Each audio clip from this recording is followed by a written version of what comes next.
The phone rang at exactly 11:47 p.m. on a Tuesday night, the kind of late call that makes your heart drop into your stomach. Imani Carter sat up in bed, her brown eyes adjusting to the darkness of her bedroom. She reached for her cell phone on the nightstand, squinting at the bright screen. Nicole. Her sister's name glowed there, and for a moment, Imani considered letting it go to voicemail. They hadn't spoken in 3 months, not since their last argument about their mother's care. But something made her answer. Hello. Imani. Nicole's voice came through the speaker, and there was something in her tone that sent ice through Imani's veins. Not grief. Not sadness. Something else entirely. I have news. You should sit down. I'm already in bed, Nicole. What's going on? It's Mom. Nicole paused, and Imani could hear her sister breathing on the other end. She died last night. Heart attack. It was sudden. She didn't suffer. The words hit Imani like a physical blow. Her hand flew to her mouth, and tears immediately sprang to her eyes. Their mother, Patty, had been healthy at her last checkup just 2 weeks ago. Imani had taken her to that appointment herself, had sat in the waiting room reading magazines while her mother saw the doctor. Dr. Hayes had said everything looked fine. Her blood pressure was good. Her heart was strong. What? No. That can't be right. I just saw her on Sunday. We had lunch together. She was fine. Well, she's not fine now. She's dead. Nicole's voice was flat, matter-of-fact. The funeral is Friday at Riverside Chapel. I've already made all the arrangements. Imani's mind was racing. Something felt wrong. Her mother had been laughing and healthy just 5 days ago, telling stories about their childhood, making plans for her upcoming birthday party. Wait, when did this happen? Why didn't you call me immediately? Why didn't the hospital call me? I'm her emergency contact. Things happened fast, Imani. I was with her when it happened. I'm handling everything. I need to see her. Where is she now? Which hospital? That's not possible. I already had her taken to the funeral home. The viewing is Thursday evening. Nicole cleared her throat. There's something else you need to know. Mom changed her will 6 months ago. She left everything to me. The house, the savings, the life insurance, all of it. You get nothing. Imani felt like the floor had dropped out from under her. What are you talking about? Mom would never do that. Well, she did. I have the will right here, properly notarized and everything. Maybe if you had been around more, if you had actually cared about her instead of being so busy with your perfect little life, things would be different. But you made your choices and now you have to live with them. Nicole, that's not fair. I saw Mom every week. I took her to her appointments, helped her with groceries, spent time with her. You barely visited. Believe what you want. The lawyer will be contacting you about the will. The funeral is at 2 p.m. on Friday. You can come or not, I don't really care. Nicole's voice took on a sharp edge. Oh, and one more thing. Don't bother trying to contest the will. It's ironclad. Mom made her wishes very clear. She wanted me to have everything because I was the daughter who was actually there for her. The line went dead. Imani sat there in the darkness, her phone still pressed to her ear, tears streaming down her face. Her mother couldn't be gone. It didn't make sense. None of it made sense. And where was Brandon? Her husband should have been in bed beside her, should have heard the phone ring, should be comforting her right now. But his side of the bed was empty and cold. She looked at the clock. Almost midnight. Brandon had said he was working late again the 3rd time this week. His investment banking job had always demanded long hours, but lately, it seemed like he was never home. Imani wiped her tears and called her mother's cell phone. It rang once, twice, 3 times, then went to voicemail. Her mother's cheerful voice came on. Hi there. You've reached Patty Carter. I can't come to the phone right now, but leave me a message and I'll call you back as soon as I can. Have a blessed day. The sound of her mother's voice made Imani sob harder. She ended the call without leaving a message and tried again. And again. Each time it went to voicemail. She called her mother's home phone. No answer. Something was very wrong. Imani got out of bed and walked downstairs in her pajamas, turning on lights as she went. The house felt too empty, too quiet. She went to the kitchen and poured herself a glass of water with shaking hands. Her mind kept replaying Nicole's words. The coldness in her sister's voice. The way she had delivered news of their mother's death like she was reading a grocery list. And that comment about the will. Why would their mother change her will and leave everything to Nicole? It made no sense. Patty had always been fair with both her daughters, always made sure they knew they were equally loved. Even when Nicole had dropped out of college, even when she had maxed out credit cards and needed constant help, Patty had never played favorites. Imani was reaching for her phone to call the hospitals in the area when she heard a sound behind her. She spun around, her heart pounding. Someone was standing in her kitchen doorway. For a moment, Imani thought she was hallucinating, that grief had somehow manifested a vision. Because standing there in a blue dress, looking very much alive, was her mother. "Baby girl," Patty said softly, her brown eyes filled with concern. "We need to talk." Imani's glass slipped from her hand and shattered on the kitchen floor, water spreading across the tiles. She couldn't move, couldn't breathe, couldn't process what she was seeing. "Mom?" The word came out as barely a whisper. Patty stepped carefully around the broken glass and pulled her daughter into a tight hug. She was solid and real and very much alive. She smelled like the lavender lotion she always wore. Her heart was beating steadily against Imani's ear. "I'm here, baby. I'm right here. But Nicole just called. She said you died. She said there's a funeral on Friday." Imani pulled back, looking at her mother's face, touching her cheeks, her shoulders, making sure she was real. "I don't understand." Patty's expression hardened in a way Imani had rarely seen. "I know what Nicole said. I was listening on the extension in the guest room. I've been staying here for the past 3 days, ever since I found out what your sister was planning." "What are you talking about? What is she planning?" "Let's sit down. This is going to take a while to explain, and none of it is good." They moved to the living room, Patty settling on the couch while Imani sat beside her, still holding her mother's hand, still half convinced this was some kind of dream. "3 days ago," Patty began, "I went to visit Nicole at her apartment. I wanted to surprise her, maybe take her to lunch. I still had the spare key she gave me years ago. When I let myself in, she wasn't there, but her laptop was open on the kitchen table. I wasn't trying to snoop, baby, I promise. But the screen was on, and I saw my own face staring back at me." "What do you mean?" "Nicole had been creating fake documents. A fake death certificate with my name on it. She had obituaries written, funeral arrangements planned, everything. I saw emails to a lawyer about my will, except I never wrote any new will. And then I saw messages between her and Brandon." Imani felt her blood turn to ice. "Brandon? My Brandon?" Patty nodded, her eyes sad. "They've been having an affair, honey. For at least 6 months, maybe longer. And they've been planning this together. Planning to fake my death, forge documents, and split everything. My house, my savings, your money, your house, all of it." The room started spinning. Imani stood up abruptly, pacing across the carpet. "No, that can't be right. Brandon would never do that. He loves me. We've been married for 7 years. I know this is hard to hear. And Nicole? My own sister?" Imani's voice cracked. "Why would she do this?" "Money, baby. Greed. And apparently she's always been jealous of you. That came out pretty clear in those messages." Patty stood and walked to her daughter, placing gentle hands on her shoulders. "I took pictures of everything on my phone. I have evidence. Lots of it. I need to see." Patty pulled out her phone and showed Imani the photos. There were dozens of them. Text messages between Nicole and Brandon that made Imani's stomach turn. Romantic messages. Explicit photos. And worse, detailed plans about how they would pull off the fraud. One message from Nicole read, "Once we declare her legally dead and get the death certificate processed, the life insurance pays out immediately. That's $500,000 right there. Plus her house is worth at least $400,000. We split everything 50-50 just like we agreed." Brandon's response, "What about Imani? She's going to ask questions. Let her ask. By the time she figures anything out, the money will be long gone. We can be in the Bahamas before she even gets a lawyer. And honestly, who's going to believe her over us? I'm the grieving daughter. You're the supportive husband. She'll just look crazy." There were more messages. Plans to forge Patty's signature on a new will. Discussions about which funeral home would be the least thorough in checking documentation. They had even picked out matching watches they wanted to buy once they got the money. Imani felt physically sick. She ran to the bathroom and threw up, her mother following and holding her hair back, rubbing her back just like she had done when Imani was a little girl.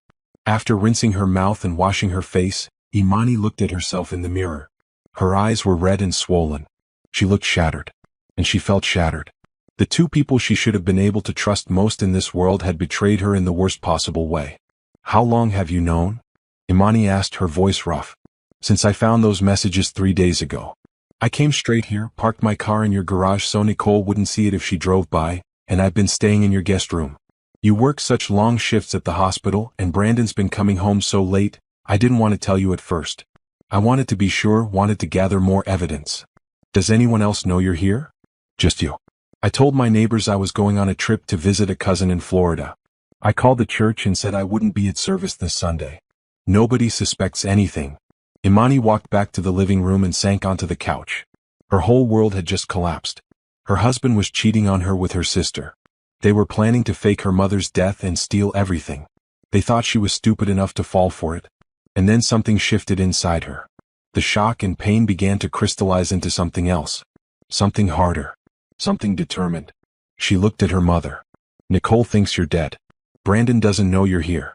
They think they're going to get away with this. Patty nodded slowly. That's right. So let them think that. Imani's voice was steady now, cold in a way it had never been before. Let them think they've won. Let them go ahead with their fake funeral, their forged documents, their whole plan.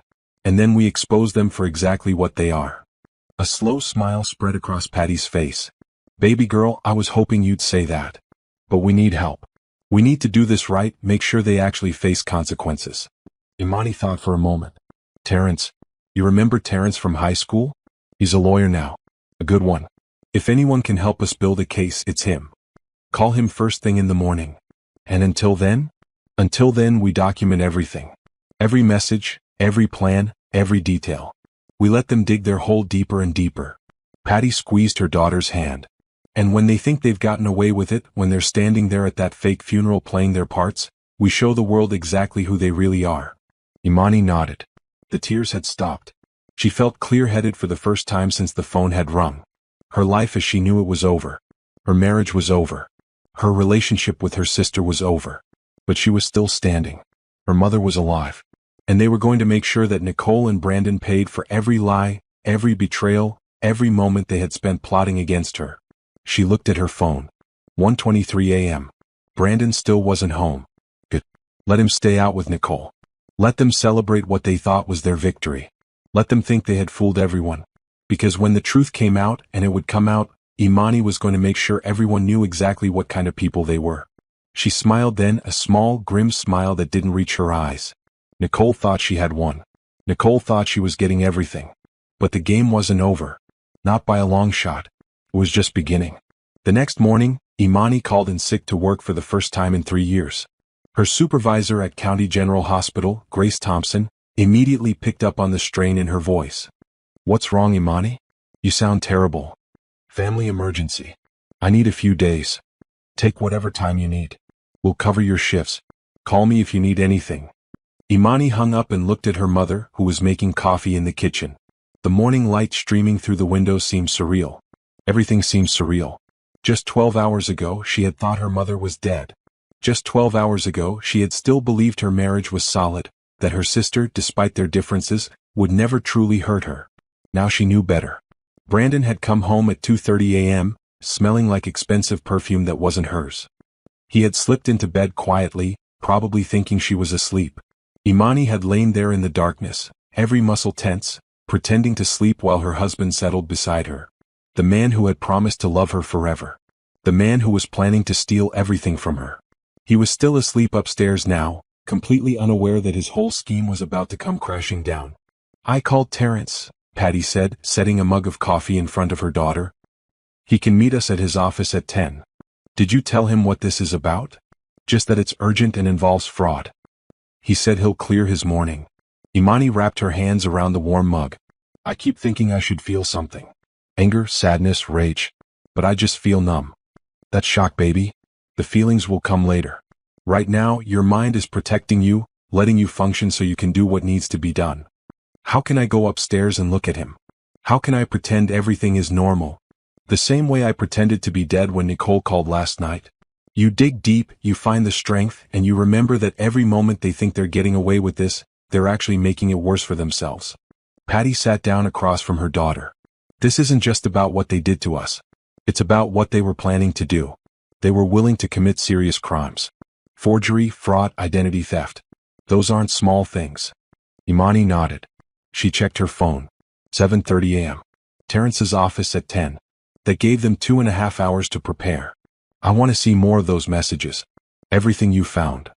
For the next hour, Patty showed her daughter everything. She had been thorough, taking screenshots of dozens of messages, emails, and documents. Nicole and Brandon had been planning this for at least 8 months, maybe longer. They had researched how to forge documents, which funeral homes would be easiest to manipulate, how long it would take for life insurance to pay out. One email from Nicole to Brandon made Imani's blood boil. "I still can't believe Imani married you. She always thought she was so smart, so perfect. Can't wait to see her face when she realizes she has nothing. No husband, no money, no house. While we're living it up on a beach somewhere." Brandon's response: "She suspects nothing. Completely clueless. Sometimes I wonder how she manages to function as a nurse when she can't even see what's happening in her own marriage." Another message from Nicole: "Do you think she'll cry at the funeral? I almost want her to make a scene. It would make us look even more sympathetic." Brandon: "She'll cry. She's always been emotional. Let her grieve. Let her fall apart. It just makes everything easier for us." Imani read message after message, each one another cut, another betrayal. They had laughed about her, mocked her, made plans around her like she was just an obstacle to be removed. But it wasn't just the cruelty that stood out. It was the planning. The detailed, methodical planning. They had opened a joint bank account in the Bahamas. They had booked flights leaving on Saturday, the day after the fake funeral. They had researched how to sell Patty's house quickly, how to access Imani's accounts. And then Imani found something that made her hands shake. "Mom, look at this." It was an email from Brandon to Nicole, dated 2 weeks ago. "Got the paperwork done today. Added you as a beneficiary on Imani's life insurance through her work. $250,000 if something happens to her. Plus the house deed has both our names now since we refinanced last year. Once we're done with this phase, we should start thinking about the long term. Accidents happen all the time." Patty's face went pale. "Oh my God. They weren't just planning to steal from me. They were planning to..." Imani couldn't finish the sentence. "We need to show this to Terrence right away. This is more serious than fraud. This is conspiracy." Imani heard movement upstairs. Brandon was awake. She quickly closed her mother's phone and slipped it into her pocket. "Go to the guest room," she whispered. "Stay quiet." Patty disappeared down the hall just as Brandon's footsteps sounded on the stairs. Imani forced her face into a neutral expression, taking a deep breath to steady herself. Brandon walked into the kitchen, wearing the gray pajama pants she had bought him for Christmas. He looked tired, with dark circles under his eyes. Good, Imani thought. Let him be tired. Let him be stressed. He should be. "You're not at work?" he asked, pouring himself coffee. "Called in sick. Didn't sleep well. Everything okay?" The absolute irony of that question nearly made her laugh. Instead, she shook her head. "My sister called last night. Late." Brandon froze for just a moment, his hand pausing on the coffee pot. Then he continued pouring, his movements casual. "Yeah. What did she want?" "She said my mom died. Heart attack." Brandon turned around and Imani watched his face carefully. He arranged his features into an expression of shock and concern, but it was too practiced, too perfect. She had seen his real reactions to bad news before. This wasn't one of them. "Oh my God, Imani. I'm so sorry." He crossed to her, putting his arms around her. His embrace felt like being held by a stranger. "When did this happen?" Nicole said Tuesday night. "The funeral is Friday. This is terrible. I know how close you were to your mom." He pulled back, looking into her eyes. Was that guilt she saw there just for a second? Or was he really that good an actor? "What can I do? Do you need me to come to the funeral with you? Would you?" The words tasted bitter in her mouth. "Of course. You shouldn't have to go through this alone." He squeezed her shoulders. "I'll take Friday off. We'll get through this together." Liar. The words screamed in her mind, but she forced a weak smile. "Thank you." Did Nicole say anything else? Here it was. The moment to test him, to see if he would confess, if there was any shred of decency left in him. She said Mom changed her will. Left everything to her. "I get nothing." Brandon's expression didn't change. "That seems strange. Your mom always talked about treating you both fairly." "I know. I don't understand it." Imani watched him carefully. "I'm thinking about contesting it. Getting a lawyer involved." Just a flicker. A tightening around his eyes, a tension in his jaw. There and gone in a second. "Maybe wait until after the funeral? You don't want to cause family drama while you're grieving." "I guess you're right. I need to get to the office. Big presentation today." He kissed her forehead, and it took everything in Imani not to pull away. "I'll probably be late again tonight." but I'll make sure I'm home at a reasonable hour. We should spend time together. You shouldn't be alone. Okay. She watched him head back upstairs to shower and change. 20 minutes later, he left for work, kissing her goodbye, telling her to call him if she needed anything.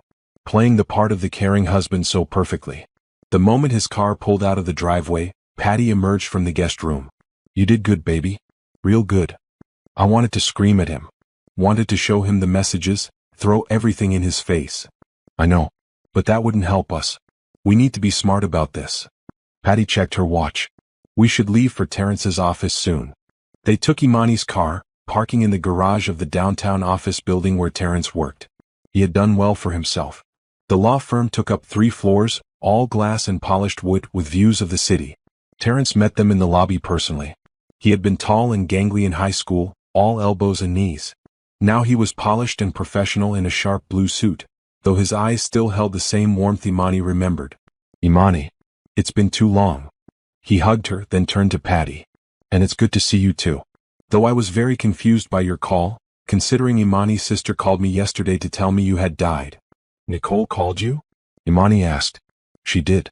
Wanted to know if I handled estate law. I told her I did corporate law mostly, but I could refer her to someone. She said she'd think about it. Terrence led them to his private office, closing the door behind them. So I'm assuming you're not actually dead and there's a story here. For the next hour they laid out everything.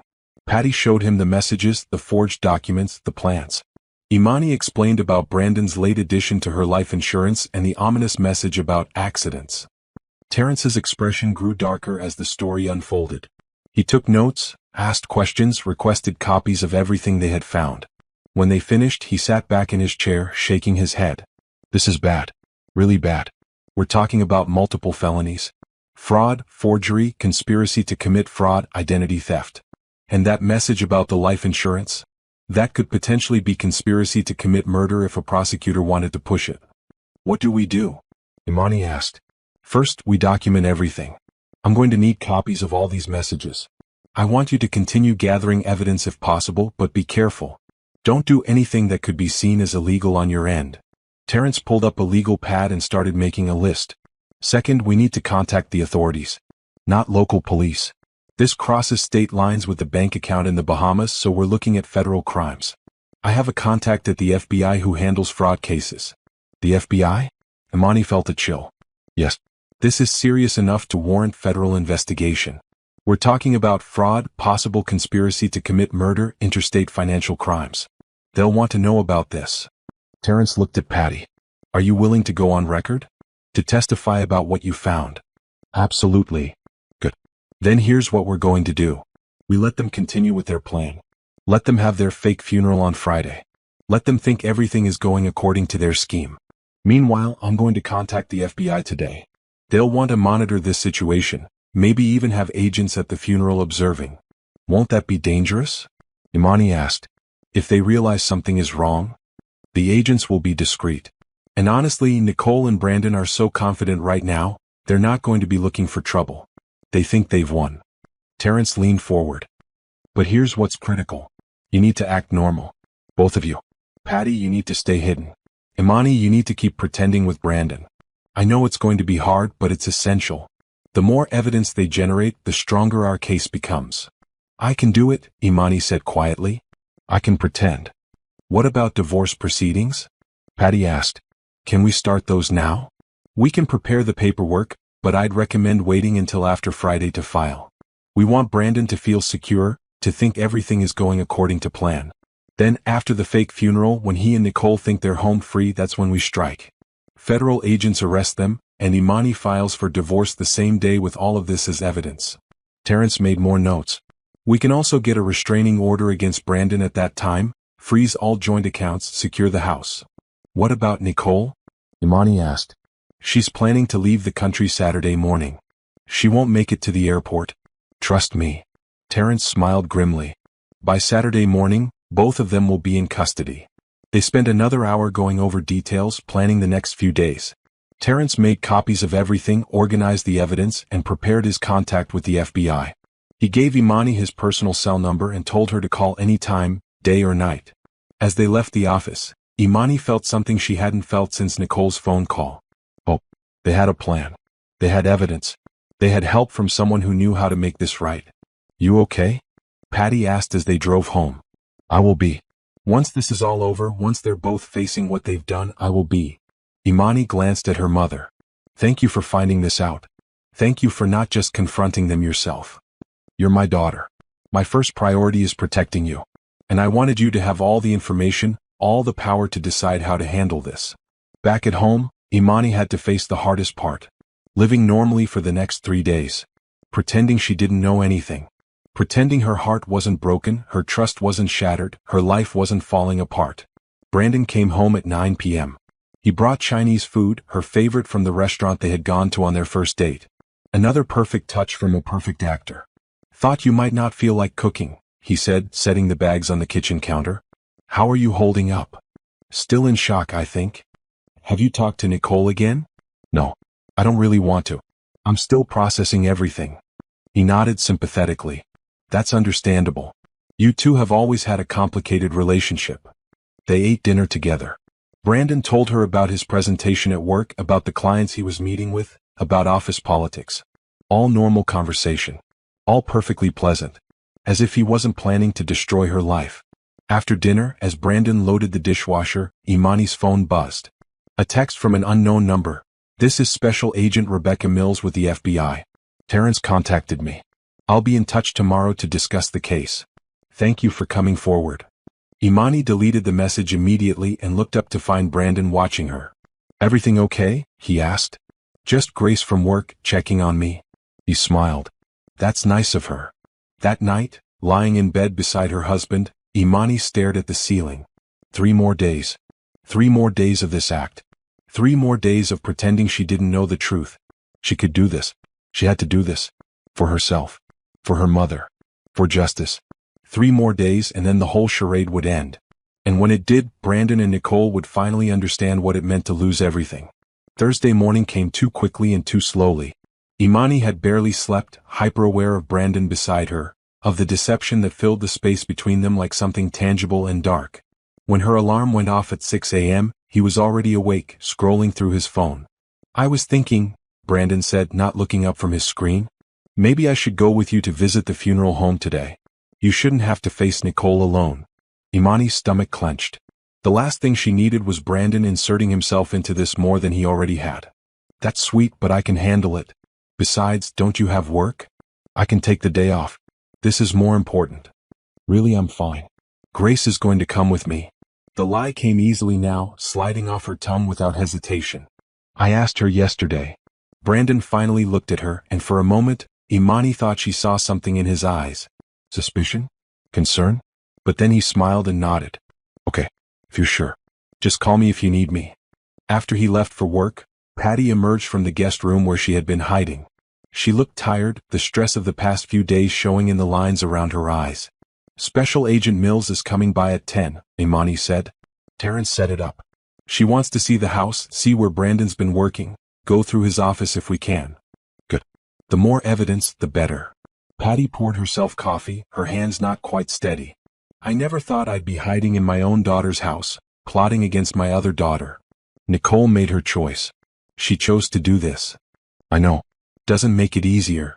Patty sat down at the kitchen table. I keep thinking about when you two were little. How you used to play together, share everything. She was so protective of you when you started kindergarten. Do you remember? She walked you to your classroom every day for the first week, made sure the other kids were nice to you. I remember. Imani's throat tightened. What happened to her? Life. Jealousy. Bad choices compounding on each other. Patty shook her head. But that doesn't excuse what she's doing now. That child I remember, that sweet big sister, she's still in there somewhere. But she's buried under years of resentment and greed. Special Agent Rebecca Mills arrived precisely at 10 a.m. She was a tall woman with sharp eyes and graying hair pulled back in a neat bun. She wore a dark pantsuit and carried a leather briefcase. Everything about her radiated competence and authority. Mrs. Carter, she said, shaking Imani's hand firmly. And Mrs. Patricia Carter, I presume? She nodded at Patty. It's good to see you alive and well. Your daughter did a very convincing job pretending to be dead when she called me yesterday. My other daughter, Nicole, Patty corrected. She's the one orchestrating this. Yes, I've reviewed the evidence Terrence provided. It's quite extensive. But I'd like to see Brandon's office, his computer if possible, any documents he might have at home. They led Agent Mills upstairs to Brandon's home office, a room Imani rarely entered. He had always been protective of his space, saying he needed privacy for work. Now she understood why. The office was neat and organized with a large desk, a filing cabinet, and a bookshelf lined with finance books. Agent Mills pulled on latex gloves before touching anything, moving through the space with practiced efficiency. "Does he keep his computer locked?" she asked. "I don't know. I've never tried to access it." Agent Mills pressed the power button on the laptop sitting on the desk. It booted up and sure enough it required a password. "That's fine. We can get into it later with a warrant. What about these files?" She gestured to the filing cabinet. "I've never looked through them." "May I?" Imani nodded. This was her house, her filing cabinet. She had every right to look through it. So why did she feel like she was violating Brandon's privacy? Because a voice in her head answered, "You still love him. Despite everything, despite all the evidence, part of you still loves the man you married, not the stranger he turned out to be." Agent Mills pulled open the top drawer.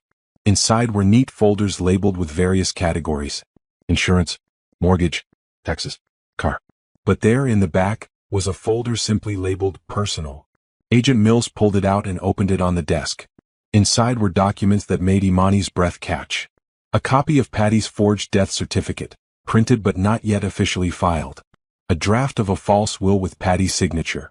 Bank statements for an account in the Bahamas showing regular deposits over the past 6 months. "He's been siphoning money from our joint account," Imani said, looking at the transaction records. $500 here, $1,000 there.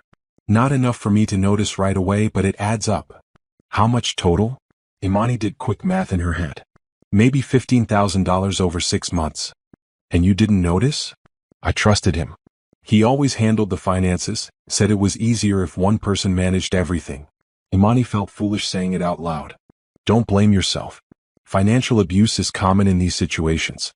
The abuser isolates the victim from financial knowledge, makes them dependent. Agent Mills continued photographing documents with her phone. This is good. Very good. Combined with the messages your mother found and the forged documents, we have a solid case for fraud and conspiracy. She pulled out more papers. Printed emails between Brandon and Nicole detailing their plans. A timeline they had created, marking out each step of their scheme. Flight confirmation for their trip to the Bahamas on Saturday. They're thorough, Agent Mills noted. Too thorough. They documented everything. That's going to make prosecution much easier. At the bottom of the folder was something that made Imani's heart stop. A handwritten note in Brandon's writing: Imani Life Insurance. Work policy $250K. Add Nicole as beneficiary. Then personal policy $500K. Change beneficiary to Nicole. Wait 6 months, then accident. Stairs? Car. Make it look natural. Oh God, Imani whispered. Agent Mills photographed the note carefully, her expression grim. When did he add Nicole to your work life insurance? 2 weeks ago. I remember him asking me to sign some papers, said it was routine update paperwork from HR. I didn't read it carefully. I just signed. And your personal policy? Did he change that too? Imani pulled out her phone with shaking hands, logging into her insurance company's website. She navigated to her policy and pulled up the beneficiary information. Sure enough, updated 1 week ago, Nicole was now the sole beneficiary of her $500K life insurance policy. He forged my signature. He must have. Imani felt dizzy. I never signed anything changing that. We'll need to notify the insurance company immediately. They'll want to investigate the fraud. Agent Mills closed the folder. But Imani, I need you to understand something. This note? This isn't just fraud anymore. This is conspiracy to commit murder. Your husband was actively planning to kill you. The words hung in the air. Conspiracy to commit murder. Brandon hadn't just been planning to steal from her. He had been planning to end her life. I need to sit down, Imani managed, stumbling to the chair by the window. Patty was beside her immediately, wrapping her arms around her daughter. It's okay, baby. You're safe. We found out in time.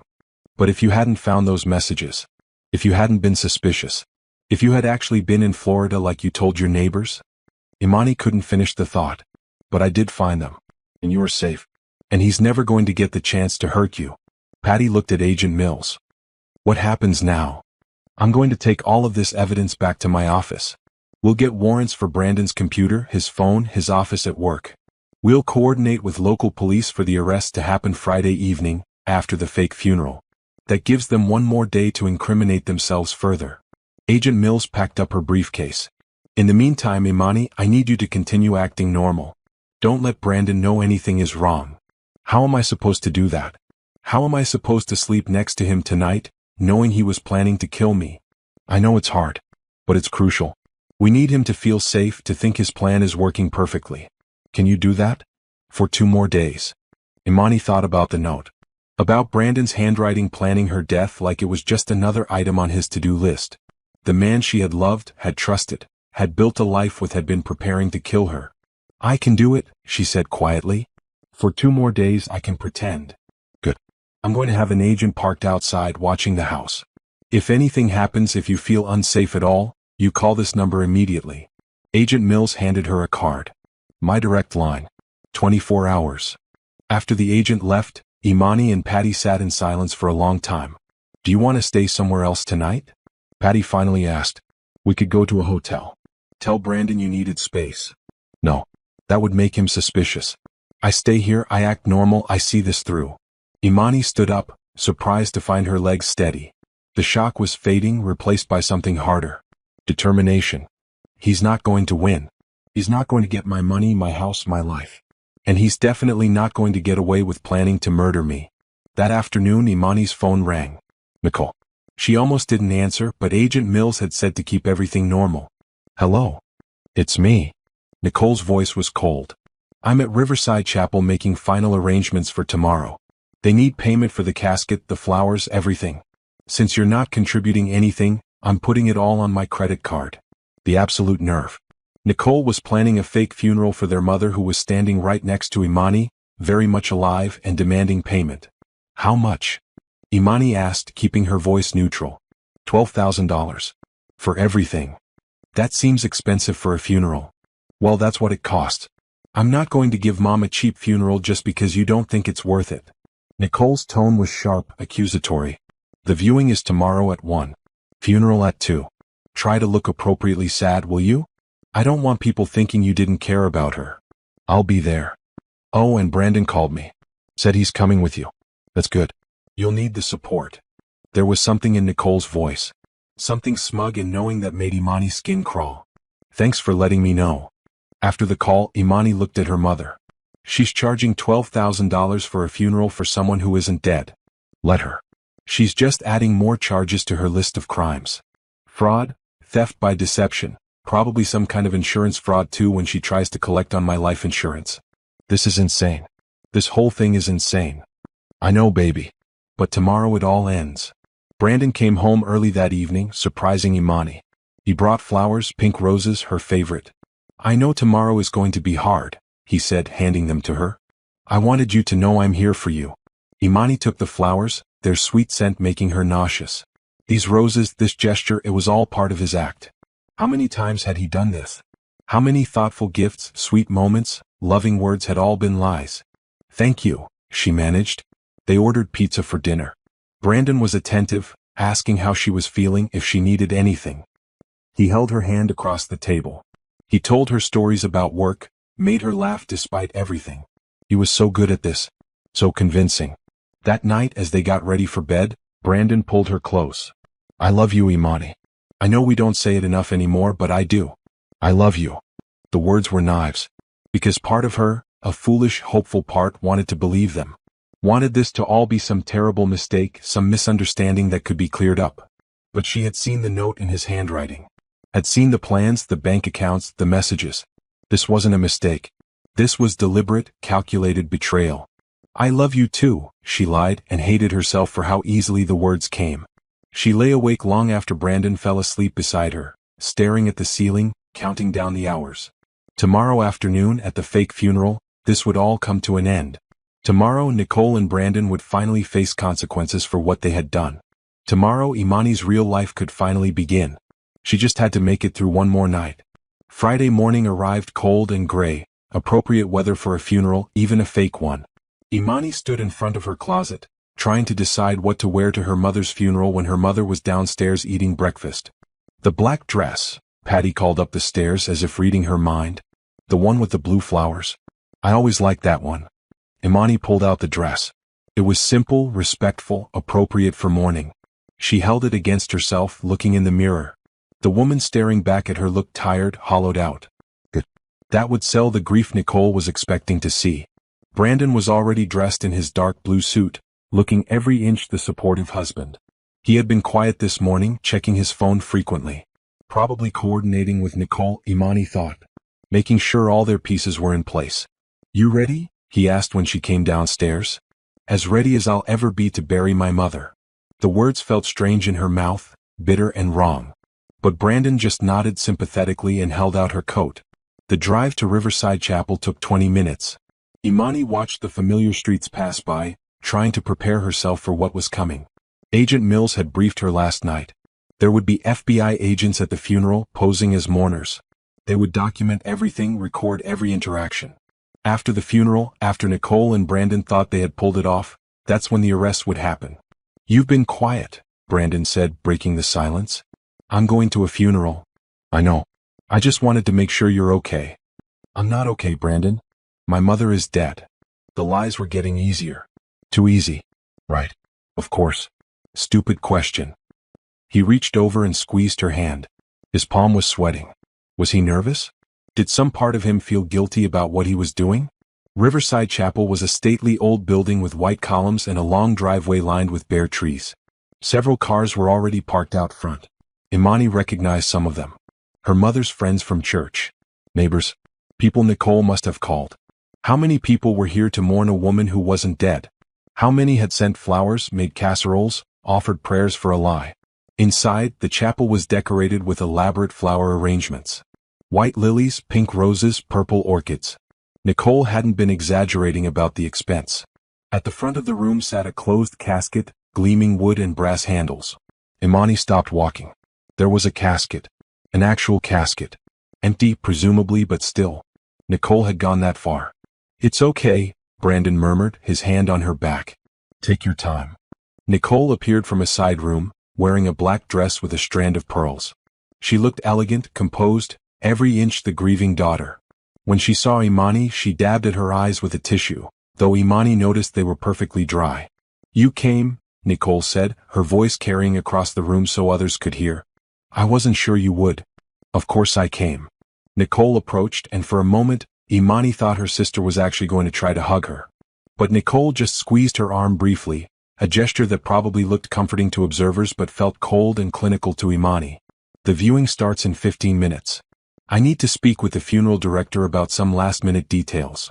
Nicole glanced at Brandon and something passed between them. A look. Brief but unmistakable. Brandon, could you help me? There's a problem with the guest book. Of course. Brandon followed Nicole to the back of the chapel, leaving Imani standing alone in front of the empty casket. An older woman approached, one of Patty's friends from church. Imani dear, I'm so sorry for your loss. Your mother was a wonderful woman. Thank you, Mrs. Harrison. If there's anything you need, anything at all, you just let me know. Mrs. Harrison patted her hand. We're all here for you. Imani nodded, not trusting herself to speak. These people were genuinely mourning. They had loved her mother. And they were here because of Nicole's lies. More people arrived. The chapel filled with quiet conversations, whispered condolences, the rustle of programs being picked up from the table by the door. Imani accepted hugs, thanked people for coming, played her part in this elaborate theater. She spotted the FBI agents easily, though she doubted anyone else would. A man in a dark suit near the back, holding a program but watching everything. A woman by the entrance, dressed like someone's aunt, with a large purse that probably held recording equipment. Brandon and Nicole returned. Brandon immediately came to Imani's side, slipping his arm around her waist. Nicole stood at the front, greeting people, accepting condolences, her performance flawless. At 1 p.m. exactly, a minister stepped to the podium. Imani didn't recognize him. Probably someone Nicole had hired, someone who had never met Patty Carter. We are gathered here today, he began, to celebrate the life and mourn the passing of Patricia Ann Carter, devoted mother, faithful friend, and beloved member of her community. The service was a strange, surreal experience. The minister spoke about Patty in generic terms, talking about her kindness and strength without any specific stories or details. It was like listening to a template funeral, fill-in-the-blank mourning. Nicole stood at one point to give a eulogy. She walked to the podium, tissues in hand, and faced the gathered mourners. "My mother," she began, her voice breaking convincingly, "was the most important person in my life. She taught me everything I know about strength, about dignity, about family." Imani had to bite her tongue to keep from standing up and calling out the lie. Nicole didn't care about family. She had betrayed everything family meant. In her final days, Nicole continued, "Mom told me something I'll never forget. She said, 'Nicole, make sure you take care of things. Make sure everything is handled properly. I'm counting on you.'" The manipulation was breathtaking. Nicole was using this fake funeral to establish her story, to explain why she was the one handling everything, why the will had supposedly been changed. And I promised her I would. That I would make sure her wishes were respected, that her memory was honored. Nicole wiped her eyes. "I only wish my sister and I were closer. Mom would have wanted us to comfort each other. But I suppose grief affects us all differently." There it was. The implication that Imani was cold, distant, not properly mourning. Nicole was already building her defense, explaining away any conflict that might arise when Imani contested the will. Brandon squeezed Imani's hand, playing the concerned husband perfectly. She wanted to shake him off, to tell everyone in this room what he really was. But she sat still, face neutral, waiting. The service continued. A prayer. A hymn. More generic platitudes about death and loss and eternal peace. Finally it was over. People began to file out, stopping to offer final condolences to Nicole, who stood by the casket like a soldier on duty. Imani approached her sister, aware of all the eyes watching. This was it. The moment when everything could fall apart if she didn't play it right. "It was a nice service," Imani said quietly. "Thank you for coming." Nicole's eyes were hard despite her sad expression. "I know this is difficult for you." "It is. But I needed to be here. To say goodbye." "Did you want to?" Nicole gestured to the casket. "See her one last time?" Imani's stomach turned. The casket was empty. They both knew it was empty. And yet Nicole was offering, probably hoping Imani would ask to open it, would make a scene when she saw it was sealed. "No. I'd rather remember her as she was." Nicole nodded. Probably for the best. She didn't look like herself at the end. The lies just kept coming, smooth and practiced. How long had Nicole been planning this? How many times had she rehearsed these exact words? "When is the burial?" Imani asked. "Private. Just me. I think it's better that way." Of course. Because there was no body to bury. Nicole would probably claim she had Patty cremated, make up some story about scattering the ashes somewhere meaningful. People were leaving now, the chapel slowly emptying. Brandon was talking to someone near the door. The FBI agents were maintaining their positions, watching everything. And then Imani's phone buzzed in her purse. A text from Agent Mills, "Step outside. Now." Imani excused herself and walked out into the cold afternoon air. Agent Mills was waiting by the side of the building, out of sight from the main entrance. "We have a problem," the agent said quietly. "Brandon and Nicole are planning to leave tonight. Not tomorrow. Tonight. We just intercepted messages between them. They're meeting at 8 p.m. at a storage facility on Porter Street to get the forged documents and cash they've been hiding. Then they're catching a midnight flight out of the country. They moved up their timeline." "Yes. Which means we need to move too. We're going to make the arrests tonight at the storage facility. We'll catch them literally with the evidence in hand." Agent Mills looked at Imani intently. "Can you keep Brandon with you until 7 p.m.? Give us time to set up?" "I can try." "Don't try. Do it. We need both of them together with the evidence. Otherwise they can each claim the other acted alone. We need to catch them in the act." Imani nodded and went back inside. The chapel was almost empty now, just a few stragglers offering final condolences. Nicole was talking to the funeral director, probably arranging payment with the credit card she planned to steal from. Brandon was waiting by the door. "Ready to go?" "Actually, I was thinking we could stop somewhere. Get some food. I don't want to go home just yet." "Are you sure? I thought you'd want to rest." "I need to be around people right now. Around life. Please?"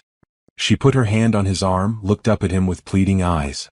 He hesitated, checking his watch. He must be planning to meet Nicole later. But he couldn't refuse without seeming suspicious. "Okay. Whatever you need." They said goodbye to Nicole, who hugged Imani briefly. "Thank you for being here," she whispered. I know we've had our differences, but Mom would have wanted us together today. The performance continued. Even now, even at the fake funeral, Nicole couldn't just be honest. Imani and Brandon left the chapel. She suggested a restaurant across town, somewhere that would take a while to get to, where they could linger over dinner. Brandon agreed, though she could see him getting more tense as the afternoon wore on. They ordered food. Made conversation. Talked about the service, about the people who had come, about funeral logistics. All normal. All surface level. Neither of them saying what they were really thinking. Brandon checked his phone constantly. At 6:30 he stood abruptly. "I'm sorry, I need to use the restroom." Imani watched him walk away, pull out his phone in the hallway by the bathrooms. He was texting someone. Nicole probably. Trying to figure out how to get away from Imani without raising suspicion. When he came back, his face was set in careful lines. "I just got a call from work. Emergency situation. I need to go into the office for an hour, maybe 2. Tonight? It's Friday night. And after the funeral. I know. I'm sorry. But this client is threatening to pull their account if we don't address their concerns immediately. My boss specifically asked for me." He squeezed her hand. "I'll be back as soon as I can. You should go home, rest. It's been a long day." "Okay." She let disappointment show on her face. "If you have to." "I do. But I'll be home by 10 at the latest. We can watch a movie, decompress." He kissed her cheek. "I'm sorry." They paid the bill and left. Brandon drove her home, apologizing again about work. Imani watched him drive away, then immediately called Agent Mills. "He's on his way. Probably meeting Nicole at the storage facility. We're ready. We have units positioned. This ends tonight, Imani. What do I do?" "Stay home. Stay safe. I'll call you when it's done." Imani went inside, where Patty was waiting anxiously. "Well? They're moving tonight. The FBI is going to arrest them at the storage facility when they meet to get their evidence. It's really happening. It's really happening." They sat together on the couch, waiting. The minutes ticked by slowly. 7 p.m. 7:30. 8 p.m. Finally, at 8:47 p.m., Imani's phone rang. "Agent Mills." "We have them," the agent said. "Both of them. We caught them loading cash and forged documents into Nicole's car. They're in custody." Imani closed her eyes, feeling a wave of relief so strong it made her dizzy. "It's over. It's over. You did great, Imani. Really great. We'll need you to come to the field office tomorrow to give a formal statement, but for tonight you're safe. He's not coming home." After the call, Imani sat in silence. It should feel like victory. Like justice. But mostly she just felt empty. Tired. Done. "How do you feel?" Patty asked gently. "I don't know. Everything all at once. Relieved. Sad. Angry. Numb. That's normal, baby. You've been through something traumatic." "I know. And I know it's going to take time to process all of this. But right now, tonight, I just want to sleep. In my own bed. In my own house. Without worrying about who's lying next to me." That night, for the first time in a week, Imani slept deeply. No nightmares. No anxiety. Just dark, dreamless sleep. Because it was finally over. And tomorrow she could start to rebuild her life. Saturday morning, Imani woke to sunshine streaming through her bedroom window and the strange, disorienting realization that Brandon was not in bed beside her. For just a moment, before full consciousness returned, she reached across the mattress expecting to find him there. Then memory crashed back, the fake funeral, the arrests, everything. He was in jail. Her husband was in jail. And her sister was too. Imani sat up, running her hands through her hair. Her phone showed 3 missed calls, all from numbers she didn't recognize. Probably reporters, she thought. Agent Mills had warned her that the story would break today.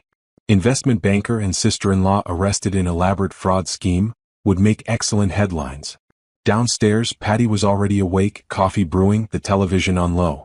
The morning news was indeed covering the story, though they had few details yet. A photograph of Brandon flashed on the screen, a professional headshot from his company website. Then a photo of Nicole that looked like it had been pulled from social media. "They called them the inheritance killers," Patty said, shaking her head. "The media does love a dramatic name. They weren't killers. Not yet. But they could have been," Imani thought. If this had gone on longer. If she hadn't found out in time. Agent Mills had arranged for Imani to give her statement at 10 a.m. Terrence met them at the FBI field office, looking professional in a gray suit despite it being Saturday. "How are you holding up?" he asked as they waited in the lobby. "I'm not sure yet. Ask me in a few weeks. Fair enough. I've already filed the divorce paperwork this morning. Since Brandon is in custody, we're requesting an emergency hearing to freeze all joint assets. The judge should grant it, especially given the circumstances. How long will the divorce take? In Texas, there's a mandatory 60-day waiting period before a divorce can be finalized. But given Brandon's arrest and the nature of his crimes, we can probably expedite things. Maybe 3 to 4 months total. And the criminal case against them? That's going to take much longer. Could be a year or more before it goes to trial, assuming they don't take a plea deal. Terrence flipped through his notes. But the evidence is overwhelming. The forged documents, the messages planning your mother's fake death, the bank accounts in the Bahamas, that note about your life insurance. Any decent prosecutor will get convictions. Agent Mills came out to greet them, leading them back to a conference room. For the next 3 hours, Imani gave her formal statement. She went through everything, starting with Nicole's phone call about Patty's supposed death and ending with the arrest the night before. Agent Mills recorded everything, asked clarifying questions, had Imani sign document after document. What happens now? Imani asked when they finally finished. Brandon and Nicole will be arraigned on Monday. They'll be formally charged and bail will be set. Given the flight risk, we're recommending they be held without bail, but that's ultimately up to the judge. What are they being charged with? Multiple counts. Wire fraud, identity theft, forgery, conspiracy to commit fraud. We're also charging them with conspiracy to commit insurance fraud, and we're considering attempted murder charges based on that note and the changes to your life insurance. Agent Mills closed her folder. Conservatively, they're each looking at 15 to 20 years in federal prison. The number hung in the air. 15 to 20 years. Brandon would be in his 50s when he got out. Nicole would be in her 50s. Their lives essentially over. Do they know about Mom? Imani asked. That she's alive? Yes. They found out last night when we arrested them. Nicole actually fainted when your mother walked into the interrogation room. Agent Mills allowed herself a small smile. It was quite dramatic. Brandon just sat there staring like he'd seen a ghost. After the FBI meeting, Terrence took Imani and Patty to his office. They had legal matters to address beyond the criminal case. I'm recommending you get a restraining order against both Brandon and Nicole, Terrence said. Even though they're in custody now, they'll eventually make bail or be released pending trial. You need legal protection. What does a restraining order actually do? It legally prohibits them from contacting you or coming within a certain distance of your home, workplace, or anywhere you regularly frequent. If they violate it, they go back to jail. Terrence pulled up forms on his computer. We can file this on Monday morning. What about the house? It's in both our names. That's trickier. Usually in a divorce, marital property gets divided equitably. But given Brandon's crimes, we can argue he forfeited his claim to the house through his illegal activities. The fact that he was planning to steal it anyway helps our case. I'm confident we can get the house awarded solely to you. And money? The accounts? All joint accounts are already frozen pending the investigation. Any money Brandon moved to the Bahamas account is being seized by federal authorities.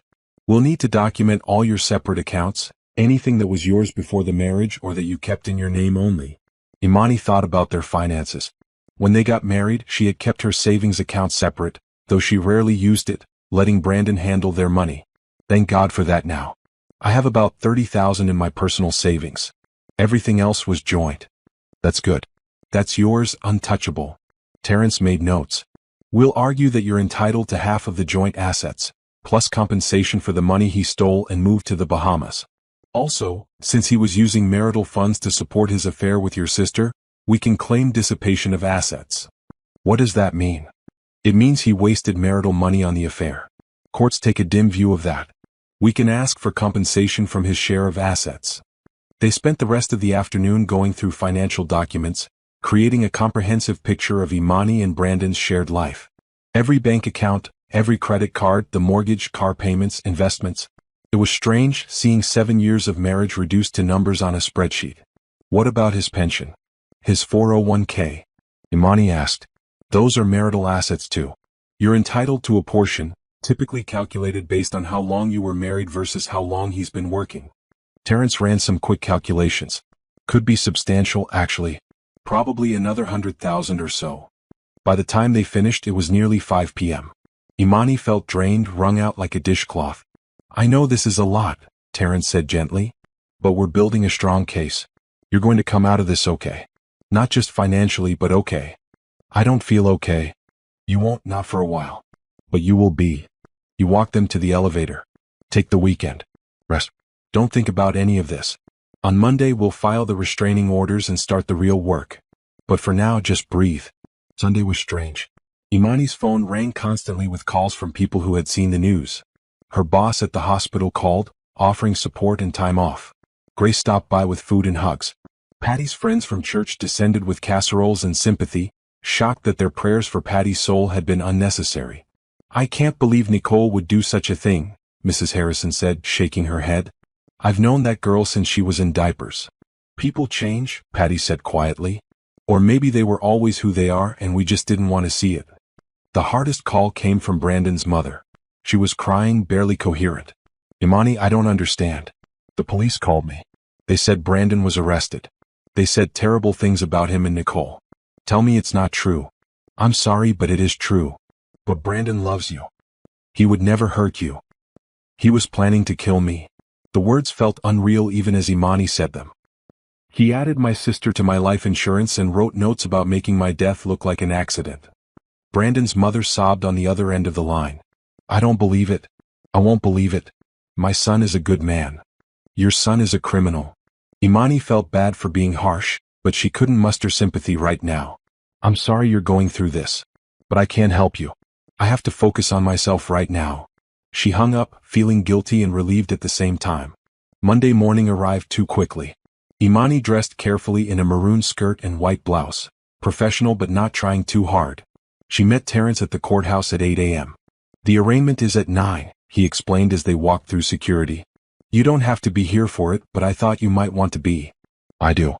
I need to see them face what they've done. The courtroom was smaller than she expected, plain and functional. Rows of benches, a raised platform for the judge, an American flag in the corner. A few reporters sat in the back, notebooks ready. At exactly 9 a.m., Brandon and Nicole were brought in wearing orange jumpsuits, their hands cuffed in front of them. Brandon's hair was messy, his face unshaven. He looked smaller somehow, diminished. Nicole's eyes were red and swollen, her usual polished appearance completely gone. They saw Imani sitting in the front row. Brandon's face crumpled, and he mouthed something that might have been, I'm sorry. Nicole just stared, her expression unreadable. The judge, the Honorable Rebecca Foster, was a stern-looking black woman in her 60s. She read the charges in a flat, clinical tone. Brandon Carter, you are charged with conspiracy to commit wire fraud, identity theft, forgery, and conspiracy to commit insurance fraud. How do you plead?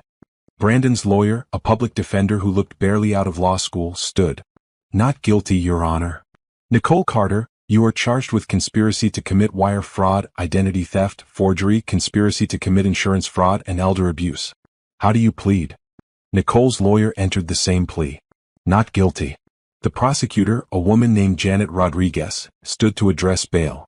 Your Honor, both defendants are extreme flight risks. They were arrested while attempting to flee the country with forged documents and over $50,000 in cash. They have demonstrated a willingness to engage in elaborate criminal schemes. We request they be held without bail. Brandon's lawyer protested. Your Honor, my client has strong ties to the community, a stable job history, no prior criminal record. Bail should be set. A stable job he used as a cover to commit crimes, Rodriguez countered. And those community ties meant nothing when he was planning to abandon them all and flee to the Bahamas. Judge Foster looked at the case file, her expression thoughtful. Finally she spoke. Given the nature of the charges, the evidence of flight risk, and the elaborate planning involved in these alleged crimes, bail is denied. Both defendants will remain in custody pending trial. Brandon actually gasped. Nicole started crying. Their lawyers tried to object, but the judge's decision was final. As they were let out, Brandon turned and looked directly at Imani. His eyes were pleading, desperate. She looked back at him, her face calm, and felt nothing but a strange sort of peace. This was real. This was happening. And she had survived. After the arraignment, Terrence filed the restraining orders and the emergency motion to freeze assets. They spent the afternoon meeting with a financial advisor to assess what Imani actually had access to while everything was being sorted out. You're okay for now, the advisor, a kind man named Jerome Hayes, assured her. Your personal savings, your salary from the hospital, that's all yours. The joint accounts will be tied up for a while, but you can pay your mortgage and bills from your own account until things are resolved. How long will that take? Depends on how fast the criminal case moves. Could be months. Could be longer. Jerome reviewed her budget. But you're not in immediate danger of financial hardship. You make good money as a nurse and you live within your means. It was strange to think about. She had been with Brandon for 7 years. Had let him handle their finances, make the big decisions about money. And now she was on her own, responsible for everything. I can do this, she said, more to herself than anyone else. You absolutely can, Jerome agreed. That evening, back at home with Patty, Imani finally allowed herself to feel everything she had been holding back. The anger, the betrayal, the grief for the marriage she thought she had. She cried for an hour, ugly sobbing tears, while her mother held her. I know it hurts, Patty said softly. I know you loved him. It's okay to grieve that even after what he did. I feel stupid for missing him. For wishing this wasn't real. That's not stupid. That's human. You didn't do anything wrong, baby. You loved and trusted someone and he betrayed that trust. That's on him, not you. Eventually the tears stopped. Imani washed her face, drank some water, and felt something shift inside her. The grief was still there, but underneath it was something stronger. Determination. Resilience. She had survived the shock of discovery.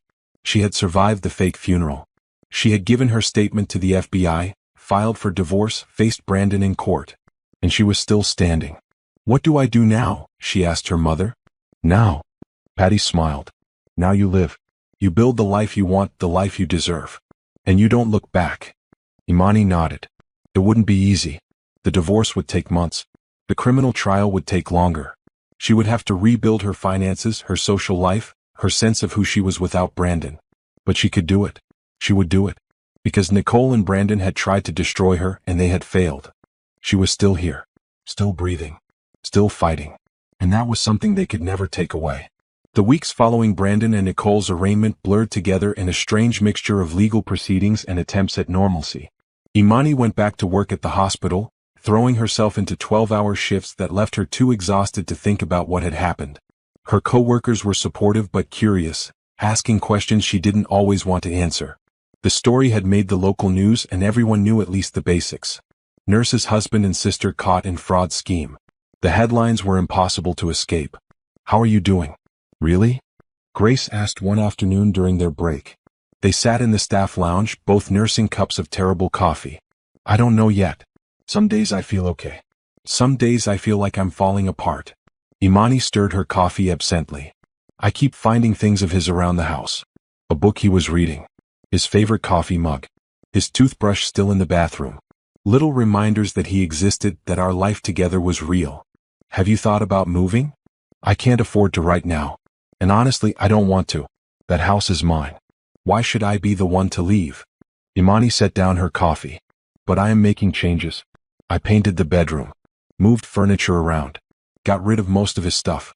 Donated his clothes. Threw away anything that reminded me of him. Good.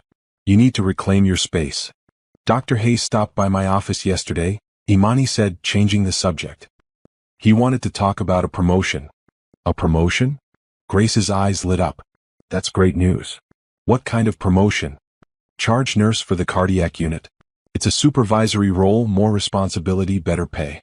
He said they've been considering me for a while, but with everything going on, he wanted to make sure I was in a good place to take it on. Are you? Imani considered the question. A month ago she would have said no. She had been drowning, barely keeping her head above water with grief and anger and shock. But something had shifted in recent weeks. The initial devastation had settled into a kind of determined strength. I think I am. It would be good for me, actually. Something to focus on besides the divorce and the criminal case. When would you start? Next month if I accept. Dr. Hayes said to take a week to think about it. After her shift, Imani drove to Terrence's office for their weekly meeting. These check-ins had become routine, reviewing the status of the divorce, the restraining orders, the criminal case. I have news, Terrence said as soon as she sat down. The prosecutor offered Brandon and Nicole a plea deal. Imani's stomach clenched. What kind of deal?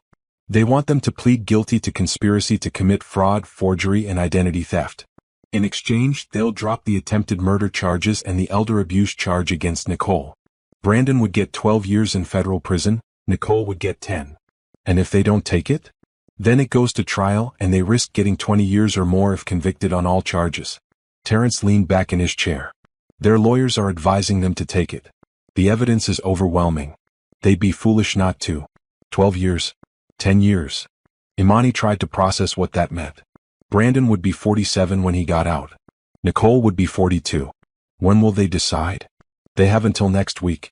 But I'd be surprised if they turned it down. What does this mean for the divorce?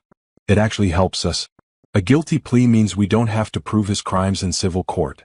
The criminal conviction establishes fault. Makes it much easier to argue that he should forfeit his claim to marital assets.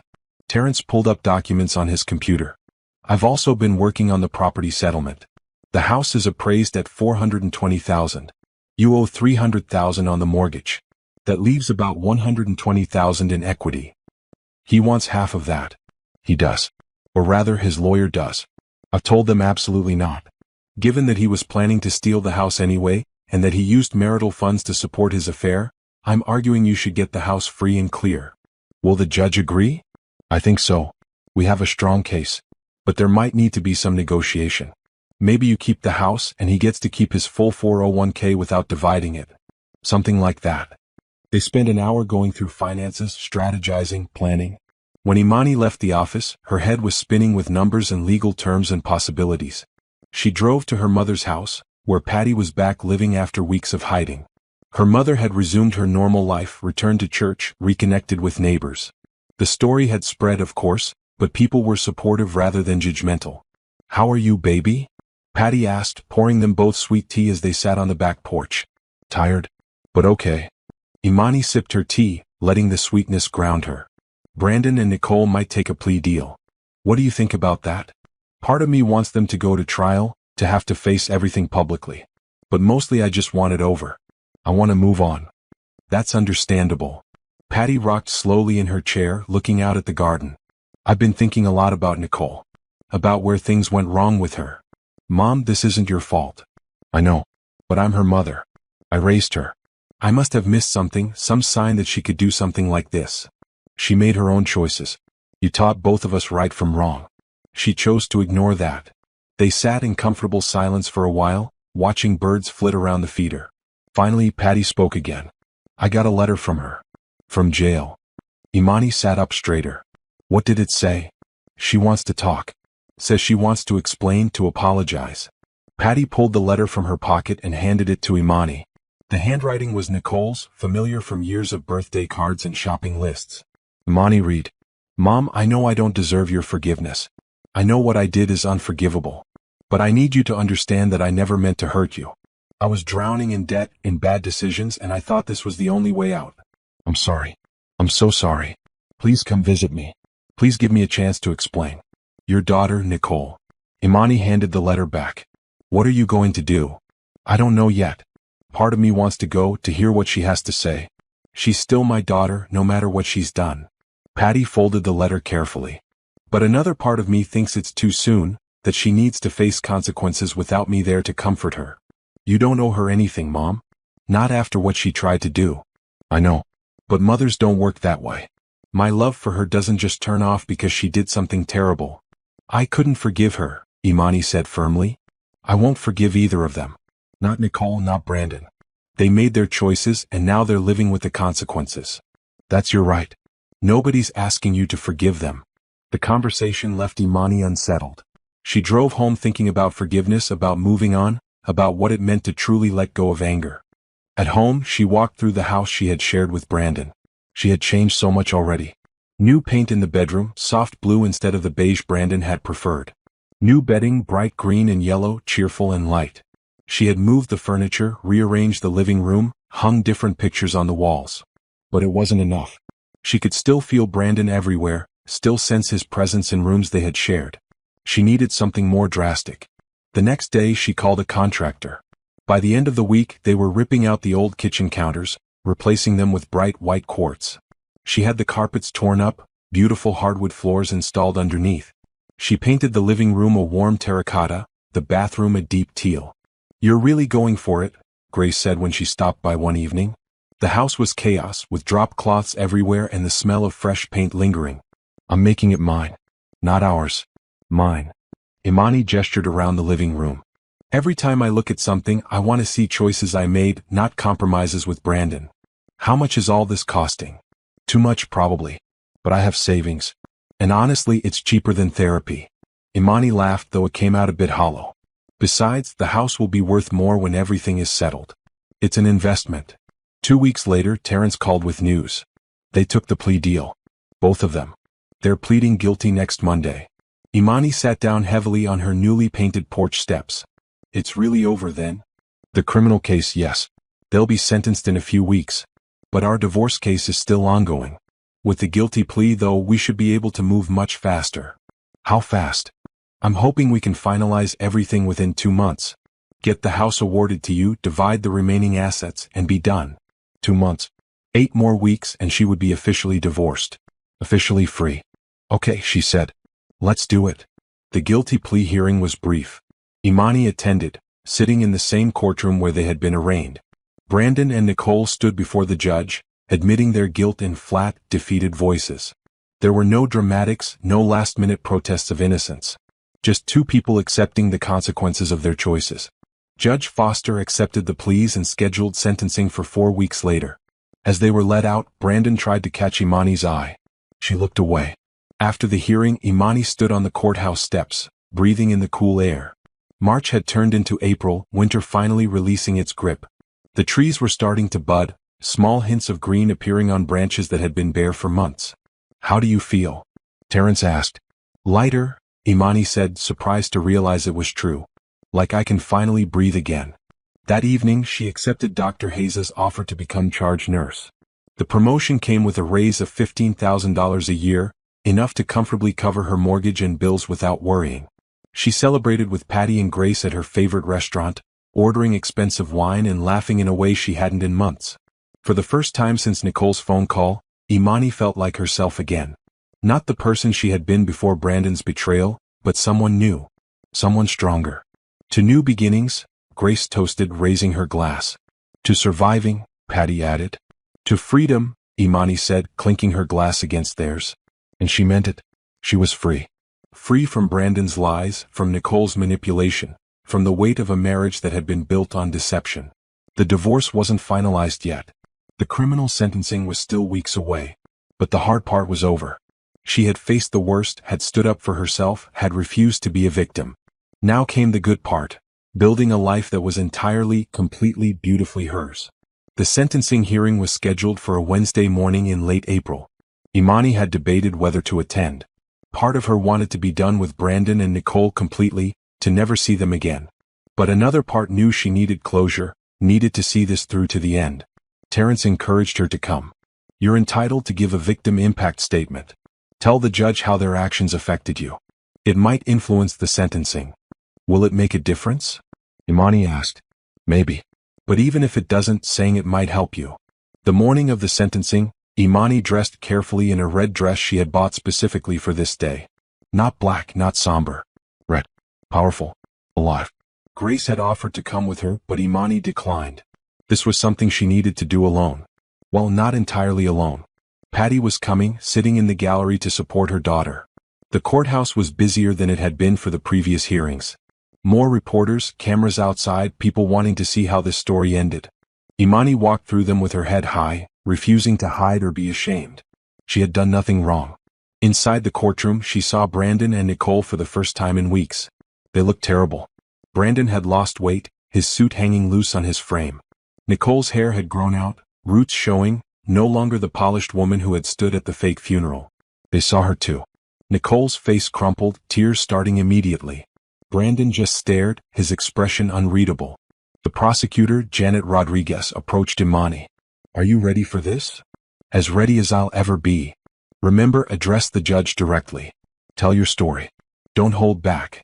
At 10 a.m. sharp, Judge Foster entered and everyone rose. She settled into her seat, shuffling papers, then looked out at the courtroom. We're here for sentencing in the case of United States versus Brandon Carter and Nicole Carter. Both defendants have pleaded guilty to multiple counts of fraud, forgery, and identity theft. She looked at the defendants. Before I impose sentence, I want to hear from the victims. The court will first hear from Imani Carter. Imani stood, her legs steady beneath her. She walked to the podium facing the judge. She could feel everyone's eyes on her, the reporters, the spectators, and most of all Brandon and Nicole. "Your Honor," she began, her voice clear and strong. "I'm here today to tell you about the impact of what Brandon Carter and Nicole Carter did to me and my family." She paused, organizing her thoughts. She had written and rewritten this statement a dozen times, but now, standing here, she spoke from the heart. 6 months ago, I was a different person. I trusted my husband completely. I believed in my marriage. I had a complicated relationship with my sister, but I never doubted that she loved me in her own way. I felt secure in my life, in my family, in my future. Then I learned the truth. My husband was having an affair with my sister. Together, they plotted to fake my mother's death, forge documents, and steal everything I owned. They researched how to commit these crimes. They opened secret bank accounts. They made detailed plans about how to escape to another country once they had the money. But it was worse than that. They didn't just want to steal from me. Brandon added my sister to my life insurance policy without my knowledge. He wrote notes about causing my death and making it look like an accident. They weren't just planning to ruin my life. They were planning to end it. Imani's voice wavered for just a moment, but she steadied herself. This was important. This needed to be said. The emotional damage they caused is something I'm still processing. I have trouble sleeping. I have anxiety about trusting people. I second-guess every relationship, every friendship, wondering if people are really who they say they are. They took my sense of safety and security and destroyed it. But beyond the emotional harm, there was real financial damage. Brandon stole money from our joint accounts. He used marital funds to support his affair. He planned to steal my house, my savings, everything I had worked for. Even now, as we go through divorce proceedings, I'm spending thousands of dollars on lawyers, accountants, and financial advisors to untangle the mess he created. My sister, Nicole, orchestrated a fake funeral for our mother. She accepted condolences from people who genuinely cared about our family. She stood in front of those people and lied, performed grief for someone who wasn't dead, all while planning to steal an inheritance that never existed. She manipulated everyone around her, including me. Imani looked directly at Brandon and Nicole now. They both stared at the floor, unable to meet her eyes. "I want you to understand something. I'm not here asking for revenge. I'm not here out of anger, though I have every right to be angry. I'm here because what they did was wrong. What they did was criminal. And they need to face consequences for their actions. People make mistakes. People hurt each other. But what Brandon and Nicole did wasn't a mistake. It wasn't an accident or a moment of poor judgment. It was calculated, planned, and deliberate. They spent months preparing to destroy my life. And they would have succeeded if my mother hadn't accidentally discovered their plans. Your Honor, I ask you to consider the severity of what they did. Consider the planning, the deception, the absolute disregard for anyone but themselves. Consider that they were willing to commit crimes, to destroy families, to possibly even commit murder, all for money. I also ask you to consider what could have happened if they hadn't been caught. Would they have gone through with hurting me? Would they have committed more crimes? Would anyone have stopped them? I believe in second chances. I believe people can change. But I also believe actions have consequences. And the consequences here need to match the severity of what was done. Imani took a breath. Finally, I want to say this. Despite everything they did, despite all the pain and betrayal, I'm going to be okay. I have a loving mother. I have good friends. I have a career I love. I'm rebuilding my life, and it's going to be better than it was before. Not because of what they did, but in spite of it. What Brandon and Nicole took from me, I'm taking back. My sense of self. My ability to trust. My future. They tried to destroy me and they failed. That's something I want you to know, Your Honor. They failed. She stepped back from the podium and returned to her seat. Her hands were shaking, but she felt good. Powerful. She had said what needed to be said. Judge Foster nodded. Thank you, Mrs. Carter. The court will now hear from Patricia Carter. Patty stood, walking to the podium with quiet dignity. She looked at Nicole for a long moment, and Imani saw her sister flinch. Your Honor, I'm Nicole's mother. I gave birth to her, raised her, loved her for 32 years. And I never thought I would be standing in a courtroom speaking against my own daughter. What Nicole did wasn't just criminal. It was a betrayal of everything I taught her about family, about honesty, about treating people with respect. She plotted to fake my death. My death, Your Honor. She went so far as to plan a funeral, to stand in front of people and accept their grief for someone who wasn't dead. I won't go into all the details of what she and Brandon planned. Imani has covered that. But I want to say this, Nicole made choices. She chose to have an affair with her sister's husband. She chose to plan this elaborate fraud. She chose to lie to me, to Imani, to everyone who cared about her. As her mother, I'm devastated. I feel like I failed her somehow, like I should have seen this coming, should have been able to stop it. But I also know she's an adult. She's responsible for her actions. I love my daughter. I always will. But love doesn't mean excusing what she did or asking for leniency she doesn't deserve. Nicole needs to face the consequences of her choices. Maybe years from now, after she's served her time and done the work to become a better person, maybe then we can have a relationship again. But not now. Not until she's truly understood the magnitude of what she did. Patty's voice broke. Your Honor, please don't go easy on her because I'm her mother and I'm asking you to. Please give her a sentence that reflects the seriousness of her crimes. That's what she needs. That's what we all need. Patty stepped down, wiping tears from her eyes. Imani reached out and squeezed her hand as she sat down. Judge Foster looked at the defendants. Does either of you wish to address the court before sentencing? Brandon stood. His lawyer had clearly coached him, but he still looked shaky, uncertain. Your Honor, I know what I did was wrong. There's no excuse for it. I betrayed my wife, planned terrible things, committed crimes. I've had a lot of time to think about it in jail, and I'm ashamed.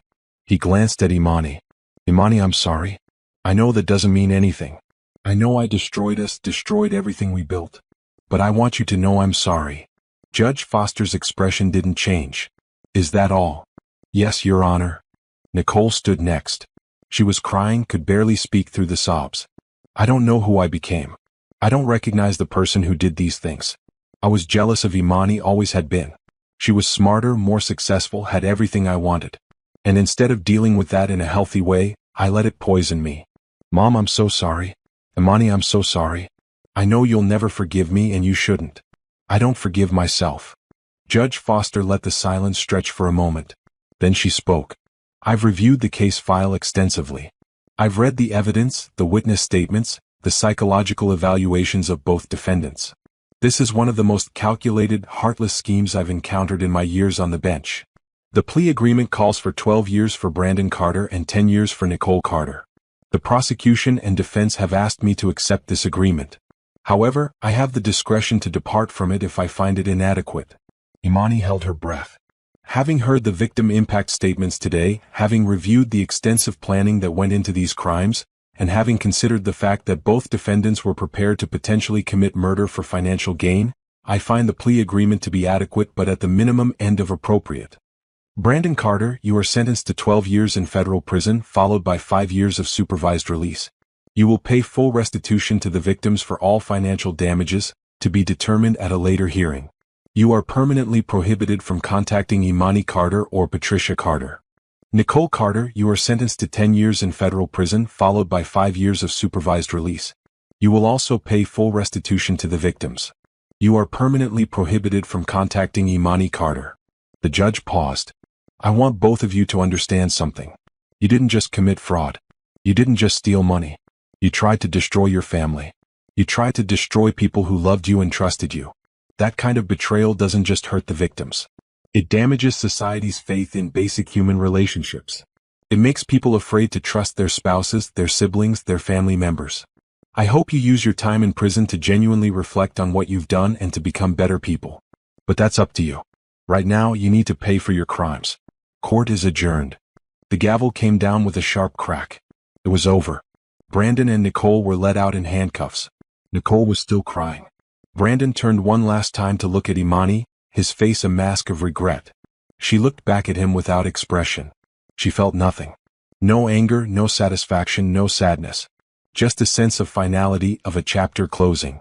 Outside the courthouse, reporters rushed toward Imani and Patty. Microphones were shoved in their faces, questions shouted.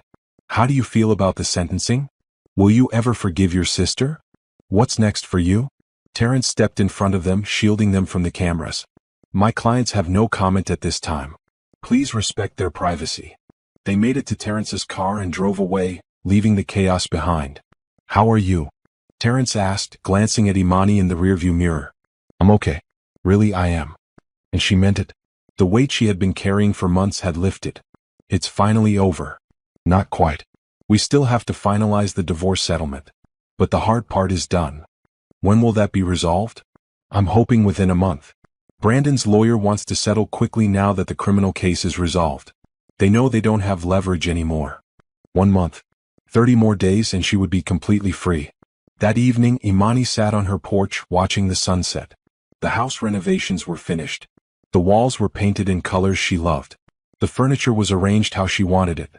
Everything in this space was hers, chosen by her, reflecting her taste and personality. Her phone buzzed. A text from Grace. I'm proud of you. You're the strongest person I know. Imani smiled. She didn't feel particularly strong. She felt tired, wrung out, ready to be done with all of this. But she had survived. She had stood up in court and told her story. She had watched Brandon and Nicole be sentenced for their crimes. And now, finally, she could start to truly move forward. The month following the sentencing passed in a blur of legal paperwork and final settlements. Imani threw herself into her new role as charge nurse, finding comfort in the routine of work, in helping patients, in the concrete problems she could actually solve. You're doing great, Dr. Hayes told her during her first performance review. The staff respects you. The patients love you. You're a natural leader. Thank you. It's been good for me having something productive to focus on. How are things going with your personal situation? Better. The divorce should be finalized next week. Terrence had negotiated a settlement that was, in his words, about as good as we could hope for. Imani got the house free and clear. The mortgage would be refinanced in her name only. She also got half of the liquid assets from their joint accounts and a portion of Brandon's 401k. All told, you're walking away with about $350,000 in assets, Terrence explained during their final meeting. The house, your savings, your portion of the retirement accounts. That's solid financial ground to start over on. What about restitution? The judge said they had to pay me back for what they stole. That's still being calculated. The prosecutor is working with a forensic accountant to trace all the money Brandon moved to the Bahamas account. But realistically, you're not going to see much of that money back. They've both been convicted felons. They'll have no income for the next decade. The restitution order will follow them for life, but actual payment will be minimal. I figured. I'm not counting on it. Smart. The important thing is you're financially stable. You have your house, your career, your savings. You're going to be fine. The divorce hearing was scheduled for a Wednesday morning, the same courtroom where the criminal proceedings had taken place. Brandon appeared via video from the federal facility where he was being held before transfer to a permanent prison. He looked even thinner, his face gaunt. The judge, a different one this time, reviewed the settlement agreement. Mr. Carter, do you agree to these terms? On the screen, Brandon nodded. Yes, Your Honor. Nicole stood next. She was crying, could barely speak through the sobs. I don't know who I became. I don't recognize the person who did these things. I was jealous of Imani, always had been. She was smarter, more successful, had everything I wanted. And instead of dealing with that in a healthy way, I let it poison me. Mom, I'm so sorry. Imani, I'm so sorry. I know you'll never forgive me and you shouldn't. I don't forgive myself. Judge Foster let the silence stretch for a moment. Then she spoke. I've reviewed the case file extensively. I've read the evidence, the witness statements, the psychological evaluations of both defendants. This is one of the most calculated, heartless schemes I've encountered in my years on the bench. The plea agreement calls for 12 years for Brandon Carter and 10 years for Nicole Carter. The prosecution and defense have asked me to accept this agreement. However, I have the discretion to depart from it if I find it inadequate. Imani held her breath. Having heard the victim impact statements today, having reviewed the extensive planning that went into these crimes, and having considered the fact that both defendants were prepared to potentially commit murder for financial gain, I find the plea agreement to be adequate but at the minimum end of appropriate. Brandon Carter, you are sentenced to 12 years in federal prison followed by 5 years of supervised release. You will pay full restitution to the victims for all financial damages, to be determined at a later hearing.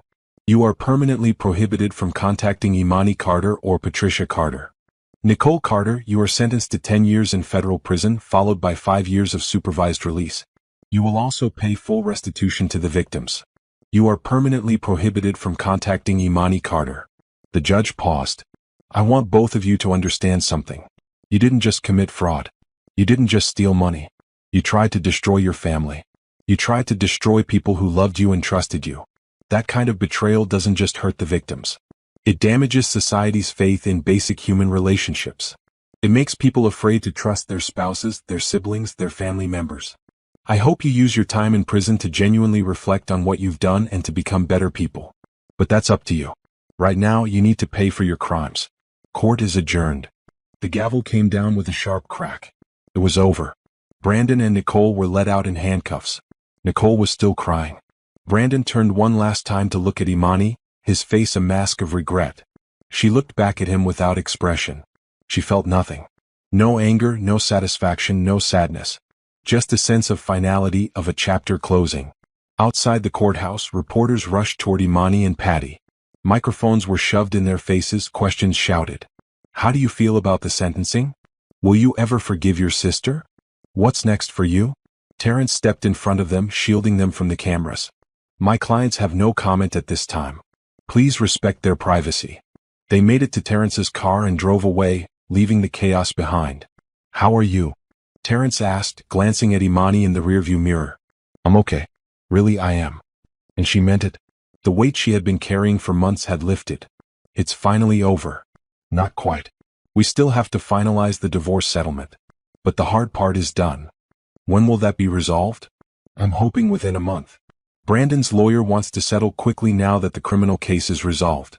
They know they don't have leverage anymore. 1 month. 30 more days and she would be completely free.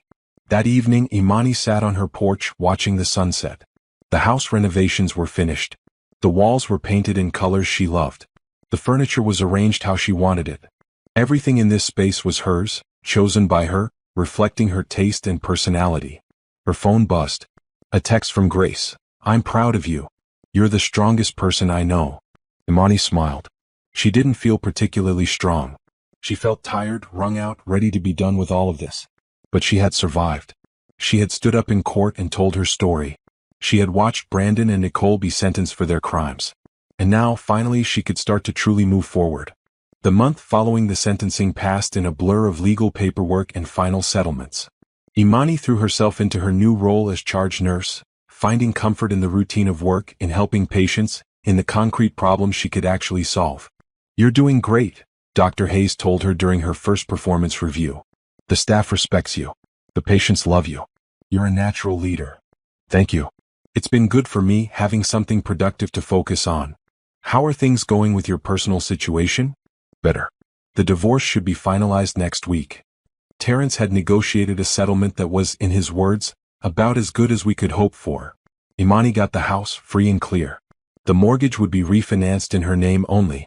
She also got half of the liquid assets from their joint accounts and a portion of Brandon's 401k.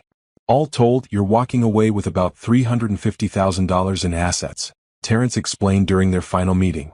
The house, your savings, your portion of the retirement accounts. That's solid financial ground to start over on. What about restitution? The judge said they had to pay me back for what they stole. That's still being calculated. The prosecutor is working with a forensic accountant to trace all the money Brandon moved to the Bahamas account. But realistically, you're not going to see much of that money back. They've both been convicted felons. They'll have no income for the next decade. The restitution order will follow them for life, but actual payment will be minimal. I figured. I'm not counting on it. Smart. The important thing is you're financially stable. You have your house, your career, your savings. You're going to be fine. The divorce hearing was scheduled for a Wednesday morning, the same courtroom where the criminal proceedings had taken place. Brandon appeared via video from the federal facility where he was being held before transfer to a permanent prison. He looked even thinner, his face gaunt. The judge, a different one this time, reviewed the settlement agreement. Mr. Carter, do you agree to these terms? On the screen, Brandon nodded. Yes, Your Honor. Mrs. Carter? Yes, Your Honor. Then by the power vested in me by the state of Texas, I declare this marriage dissolved. You are both free to remarry. The settlement agreement is entered into the record. Court is adjourned. That was it. 7 years of marriage, ended in less than 5 minutes. Imani signed the final papers, received her copies, and walked out of the courthouse a single woman. She drove to her mother's house, where Patty was waiting with lunch already prepared. How do you feel? Her mother asked as they sat down to eat. Free. Really, truly free. Like I can finally breathe all the way. Imani took a bite of her sandwich. He's not my husband anymore. He's not my problem anymore. He's just a person I used to know who made terrible choices. Good. That's the right attitude. Have you heard from Nicole? Patty nodded slowly. She's written me several more letters. Still asking to visit, to talk. I'm not ready yet. Maybe someday, but not now. I don't think I'll ever be ready. That's your right, baby. Nobody can tell you that you have to forgive her or have a relationship with her. What she did to you goes beyond what she did to me.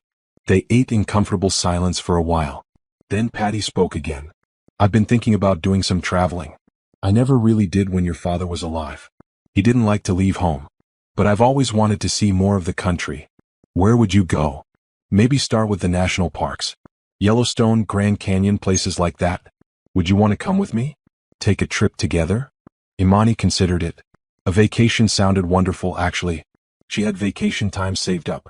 The idea of getting away, seeing new places, spending time with her mother without the stress of legal battles hanging over them, was appealing. Yes, I like that. Let's plan a trip.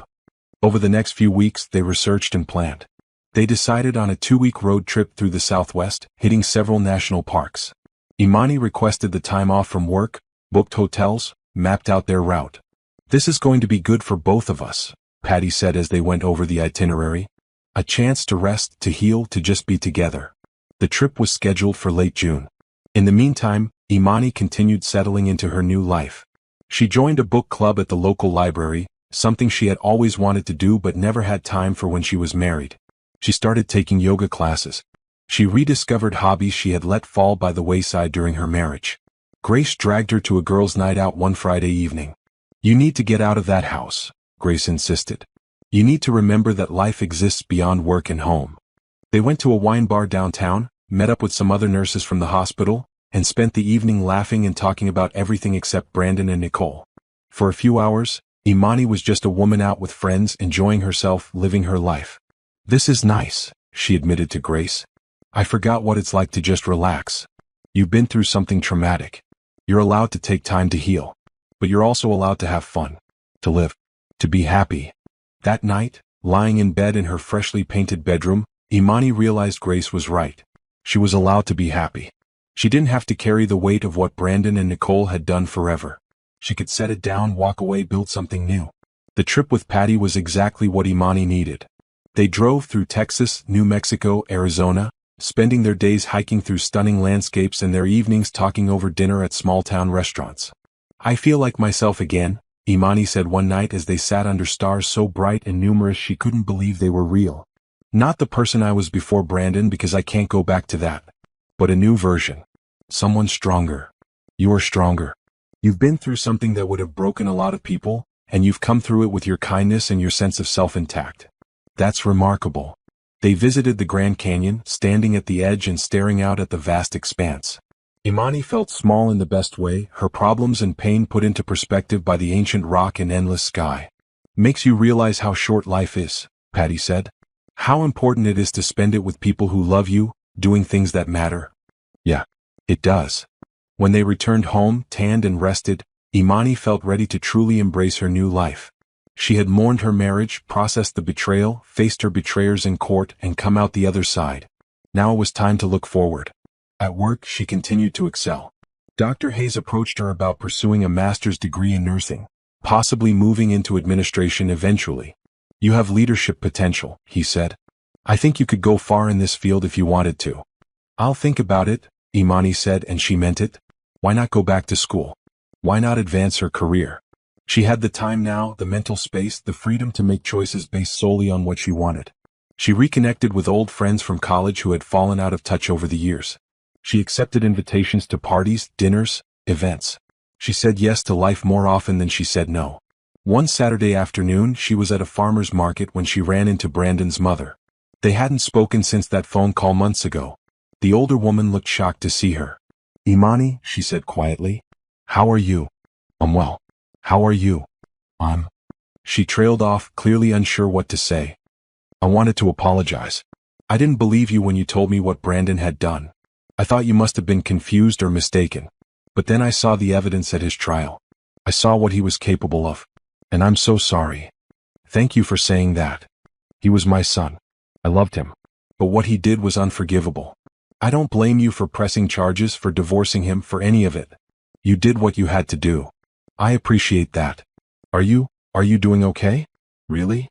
Imani considered the question. 6 months ago the answer would have been no. 3 months ago maybe. But now, yes, I really am. It was hard and it took time, but I'm okay. Better than okay, actually. I'm happy. Brandon's mother nodded, tears in her eyes. I'm glad. You deserve to be happy. They parted ways and Imani continued through the market, buying fresh vegetables and flowers for her house. The encounter had been strange but cathartic in its own way. Even Brandon's mother had acknowledged what he'd done was wrong. Even his own family didn't defend his actions. That evening, Imani got a phone call from Agent Mills. They hadn't spoken in months. I wanted to update you, the agent said. Brandon and Nicole have both been transferred to their permanent facilities. Brandon is at a federal prison in Pennsylvania. Nicole is at one in West Virginia.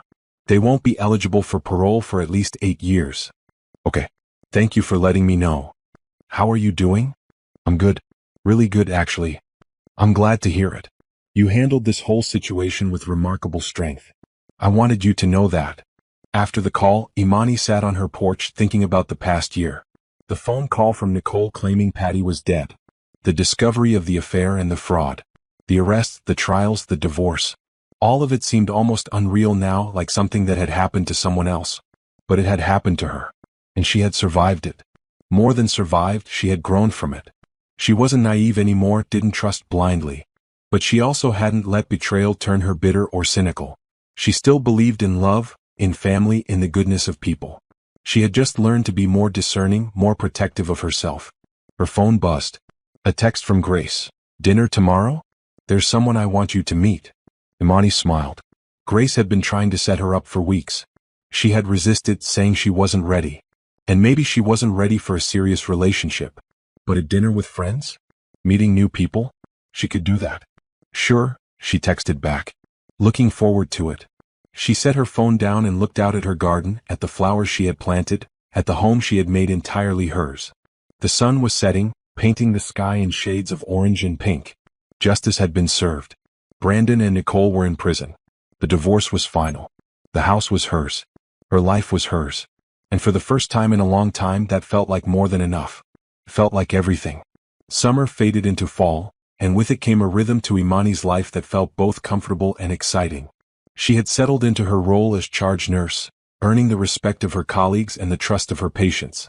The work was challenging but rewarding, giving her a sense of purpose that had nothing to do with the chaos of the past year. The dinner Grace had set up turned out to be pleasant, though nothing romantic developed from it. The man, a teacher named Carlos, was kind and interesting, but neither of them felt a spark. They parted as friends, which felt right to Imani. She wasn't looking for love. She was looking for herself. I think I'm okay being single for a while, she told Grace over coffee one morning. I spent 7 years of my life focused on being someone's wife. Maybe it's time I figure out who I am when I'm just me. I respect that. But don't close yourself off completely. When you're ready, the right person will come along. Maybe. We'll see. In October, Imani enrolled in an online master's program in nursing administration. The classes were challenging but engaging, pushing her to think about healthcare in new ways. She studied in the evenings, completed assignments on weekends, slowly working toward a degree that would open new doors. Patty was proud.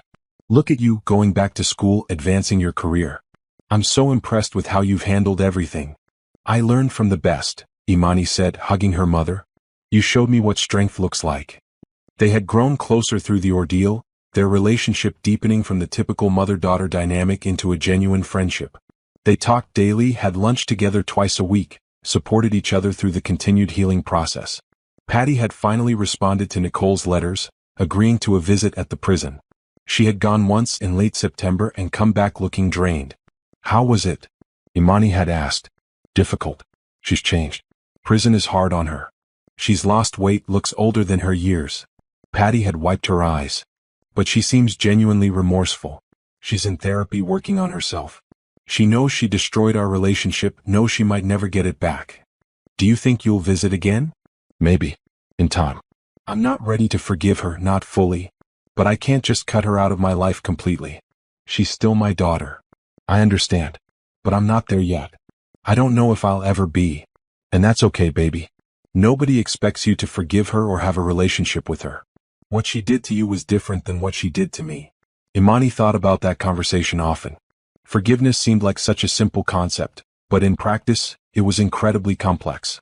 Could you forgive someone and still maintain boundaries? Could you forgive someone without letting them back into your life? Could you forgive someone for trying to destroy you? She didn't have answers to those questions yet. Maybe she never would. In November, Imani got an unexpected letter from Brandon. It had been forwarded through Terrence's office, who had screened it first to make sure it wasn't threatening or manipulative. "It's actually quite well written," Terrence had said over the phone. "Thoughtful. But I wanted you to have the option not to read it if you didn't want to." Imani took the letter home and left it on her kitchen counter for 3 days before she could bring herself to open it. Finally, on a quiet Sunday morning, she sat down with coffee and unfolded the pages. "Dear Imani," it began. "I don't expect you to read this. I don't expect you to respond. I don't expect anything from you, and I know I have no right to. But I needed to write this, needed to try to explain, even though I know no explanation will ever be enough. I was a coward. That's the simple truth. I was unhappy, but instead of talking to you about it, instead of working on our marriage or leaving honestly, I chose the worst possible path. I cheated. I lied. I planned terrible things. And I convinced myself I was justified because I was unhappy, because I felt trapped, because I wanted more than what we had. But that's all garbage. Those aren't reasons. They're excuses. The truth is I was selfish. I wanted everything. I wanted you, the stable life we had, the respect of being a married man. But I also wanted Nicole, wanted the excitement of the affair, wanted the fantasy of starting over with someone new. And when those two things couldn't coexist, instead of making a choice like an adult, I decided to destroy everything. I can't explain the planning for your death except to say that I wasn't thinking of you as a person anymore. You had become an obstacle to what I wanted. That's horrifying to admit. That's something I have to live with forever. I was planning to kill you. To end your life.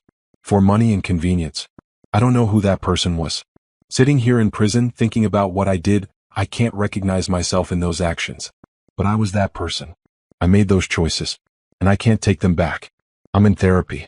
Mandatory but also voluntary. I'm trying to understand how I became capable of such cruelty. How I lost myself so completely. The therapist talks about narcissism, about lack of empathy, about compartmentalization. Maybe those are parts of it. Or maybe I'm just fundamentally broken in some way. I don't expect forgiveness. I don't deserve it. But I wanted you to know that I'm sorry. Not because sorry makes any difference, but because it's true. I'm sorry I betrayed you. I'm sorry I tried to destroy you. I'm sorry I wasted 7 years of your life on a marriage that was based on lies. If there's any small comfort I can offer, it's this. You're better off without me. You always were.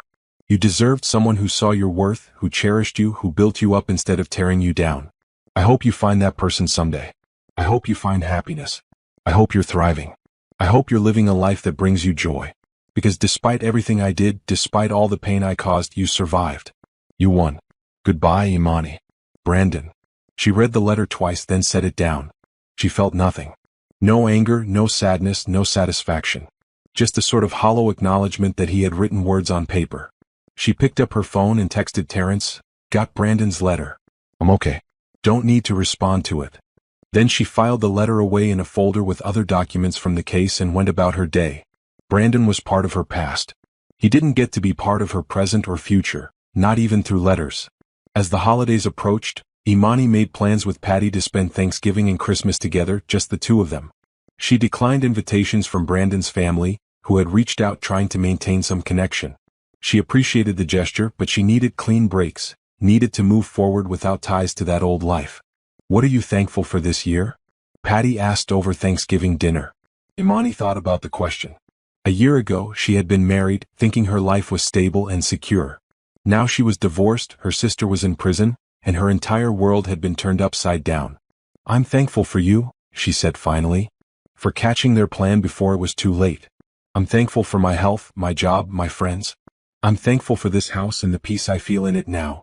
And I'm thankful for the strength I found in myself that I didn't know I had." That's beautiful, baby. What about you? What are you thankful for? I'm thankful for second chances. For the chance to rebuild our relationship stronger than before. For the chance to travel and see new things. For the chance to watch you grow into this incredible woman. Patty raised her glass. And I'm thankful we're both still here, still together, still fighting. They clinked glasses and ate their meal, surrounded by the warmth of the home Imani had reclaimed as her own. In December, Imani completed her first semester of graduate school with straight A's. She was proud of herself, proud that she had managed to balance work, school, and emotional recovery. She was building something new, something that belonged entirely to her. Grace threw her a small celebration at the hospital. "To the smartest, strongest woman I know," she toasted, and Imani's colleagues cheered. On New Year's Eve, Imani stayed home alone, which might have seemed sad to some people but felt perfect to her. She made her favorite meal, opened a bottle of wine, and sat on her porch wrapped in a blanket, watching the neighborhood around her celebrate. At midnight, as fireworks exploded in the distance, she made a resolution. Not the typical resolutions about losing weight or exercising more. Something deeper.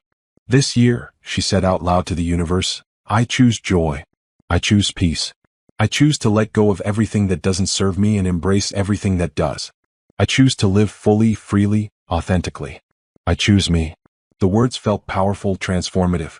She had spent so much of the past year in reaction mode, dealing with crises, navigating legal systems, processing trauma. This year would be different. This year would be about building, not surviving. In January, Imani got a call from the prosecutor's office. They had recovered some of the money from the Bahamas account and were distributing restitution to the victims. "It's not the full amount," the assistant prosecutor explained, "but we recovered about $40,000. After legal fees and processing, you'll receive a check for $32,000. It was more than Imani had expected. Not life-changing money, but substantial enough to feel like a small victory. She deposited the check and used part of it to pay down her mortgage, part to add to her emergency savings, and a small portion to book another trip with her mother, this time to New England in the fall to see the leaves change. "We're building memories," Patty said when Imani told her about the trip. "Good memories to replace the bad ones." At work, Dr. Hayes approached Imani about a new opportunity. The hospital was opening a satellite clinic in an underserved part of the city, and they needed someone to manage it. "It would be a significant promotion," he explained. "More responsibility but also more autonomy. You'd essentially be running your own clinic under the hospital's umbrella. I think you're ready for it." Imani thought about it for a week. It was a big step, more responsibility than she'd ever had. But it was also exciting, a chance to make a real difference in people's lives. "I'll do it," she told Dr. Hayes. "When do I start?" "Spring. We're still building out the space. But I'm glad you said yes. You're going to do great things." As winter turned to spring, Imani felt herself transforming. Not healing because healing implied she had been broken. She hadn't been broken. She had been hurt, betrayed, tested. But she had never broken. Instead, she had bent, adapted, grown stronger. She looked different too. She had cut her hair shorter, a sleek style that felt modern and professional. She had bought new clothes, building a wardrobe that reflected who she was now rather than who she had been. She moved through the world with more confidence, more certainty. People noticed. "You're glowing," Grace commented one day. "I don't know what you're doing, but keep doing it." "I'm just living," Imani said. Really living for the first time in a long time. One Saturday afternoon, she was at a coffee shop working on a paper for her graduate class when someone sat down at the table next to her. She glanced up and did a double take. It was Terrence. "Imani?" He looked surprised but pleased. "I didn't expect to run into you here. I come here a lot. Good coffee, good atmosphere for studying." She gestured to her laptop. "Working on my master's degree." "That's fantastic. Good for you." He hesitated. "Do you mind if I join you? Or would you rather be alone?" "No, join me. I could use a break anyway." They talked for over an hour, catching up on life beyond the legal case that had brought them together. Terrence had recently made partner at his firm. He had moved to a new apartment downtown. He was training for a marathon. "You seem really happy," Imani observed. "I am. Life's good right now." He paused. "You seem happy too. Different than when I first saw you at my office. Lighter. I feel lighter. Like I've put down something heavy I'd been carrying." That's what healing looks like. When they finally said goodbye, exchanging promises to stay in touch, Imani realized she had genuinely enjoyed the conversation. Not because she was interested in Terrence romantically, though he was undeniably attractive, but because she had enjoyed connecting with another person without fear or suspicion. That evening she called Patty. "I think I'm ready." "Ready for what?" "Ready to really move on. Not just survive or get through each day but actually build something new. I'm ready to stop being defined by what happened to me and start being defined by what I do next." "Oh baby. I'm so happy to hear you say that." It's been over a year now since Nicole's call. A year of legal battles and emotional processing and figuring things out. And I'm done looking backward. It's time to look forward. So what comes next? Imani smiled. Everything. The whole world. Whatever I want. And for the first time since this whole ordeal began, that felt not just possible but inevitable. She was ready for whatever came next. 18 months after Nicole's phone call claiming Patty was dead, Imani stood in the lobby of the new community health clinic, overseeing the final preparations for the grand opening. The space was bright and welcoming with blue walls and comfortable seating, everything designed to make patients feel cared for rather than processed. It looks amazing, Grace said, walking through with her clipboard. She had agreed to transfer to the new clinic as Imani's assistant director. You should be proud. I am proud. This is going to make such a difference for this neighborhood. The clinic would officially open on Monday, offering affordable health care to a community that had been underserved for too long. Imani had spent months planning every detail, hiring staff, setting up systems, working with community leaders to build trust. It was her project. Her vision. Something entirely separate from Brandon, from the divorce, from everything that had happened. This was hers. Are you nervous about Monday? Grace asked. Terrified, Imani admitted with a laugh. But in a good way. The kind of nervous that means you're doing something that matters. That weekend, before the clinic opened, Imani and Patty took another trip together, this time to the beach. They rented a small cottage and spent 3 days walking along the shore, reading books and talking about life. I'm so proud of you, Patty said as they watched the sunset on their last evening. Look at everything you've built in the past year and a half. The clinic, your degree, progress, your whole new life. You didn't just survive what they did to you. You thrived. I had a good teacher. Imani leaned against her mother's shoulder. You showed me how to be strong without being bitter. How to protect yourself without closing off. How to move forward without forgetting. Have you thought more about forgiveness? About Nicole? It was a question Patty asked gently every few months, never pushing but checking in. She had continued visiting Nicole in prison, slowly rebuilding some kind of relationship. But she never expected Imani to do the same. I think about it, Imani said honestly. I'm not as angry anymore. The rage and betrayal have faded into something more like sadness for what could have been different. But I'm not ready to see her or talk to her. Maybe I never will be. And I'm okay with that. That's fair. Forgiveness isn't one size fits all. You get to decide what it looks like for you. I don't hate her anymore. I don't wish bad things on her. I hope she's actually learning from this, actually becoming a better person. But she's not part of my life and I don't think she should be. Not everyone deserves a second chance just because they're sorry. What about Brandon? I don't think about him much anymore. When I do, he feels like a character in a story that happened to someone else. The life I had with him seems unreal now, like I was playing a part in someone else's play. Imani picked up a shell from the sand, turning it over in her hand. I got another letter from him last month. Terrence forwarded it. I threw it away without reading it. Good for you. I don't need his apologies or explanations. I don't need anything from him. He's serving his time and that's enough for me. The clinic's opening on Monday was a huge success. The community showed up in force, grateful to have quality healthcare close to home. Imani spent the day seeing patients, solving problems, and feeling more fulfilled than she had in years. This is what I was meant to do, she told Grace at the end of that first week. Not just nursing but this. Leading, building something, making a real difference. You're a natural. Honestly, I think you could run a hospital someday if you wanted to. Maybe. We'll see where life takes me. In May, Imani attended her graduate school commencement ceremony, receiving her master's degree in nursing administration. Patty was in the audience, cheering loudly when Imani's name was called. Grace was there too, along with several colleagues from the hospital. At the reception afterward, Dr. Hayes approached with a wide smile. Congratulations. And I have a proposition for you. What's that? I'm retiring in 2 years. The board has been discussing succession planning and your name keeps coming up. How would you feel about moving into hospital administration? Maybe assistant director of nursing, with an eye toward eventually taking over my role. Imani's eyes widened. That's a significant opportunity. You've earned it. Think about it. We can talk more in a few months. That evening, celebrating with Patty over dinner, Imani felt overwhelmed by how much her life had changed. 2 years ago, I thought my life was on a certain track.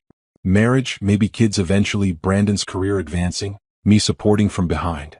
And it all felt fine, safe, predictable. And now, Now I have opportunities one never imagined. A career that's taking off in ways I didn't expect. Complete autonomy over my life and choices. The freedom to be whoever I want to be. Imani raised her glass. It's terrifying and exciting and amazing all at once. That's what growth feels like. Summer arrived, and with it came news from the prosecutor's office. Brandon and Nicole had both had their first parole hearings. It was denied, as expected, the prosecutor told Imani over the phone. They'll both serve at least the minimum of their sentences. Brandon has another hearing in 3 years, Nicole in 2.5. Thank you for letting me know. How are you doing, Imani? Really? I'm good. Really good, actually.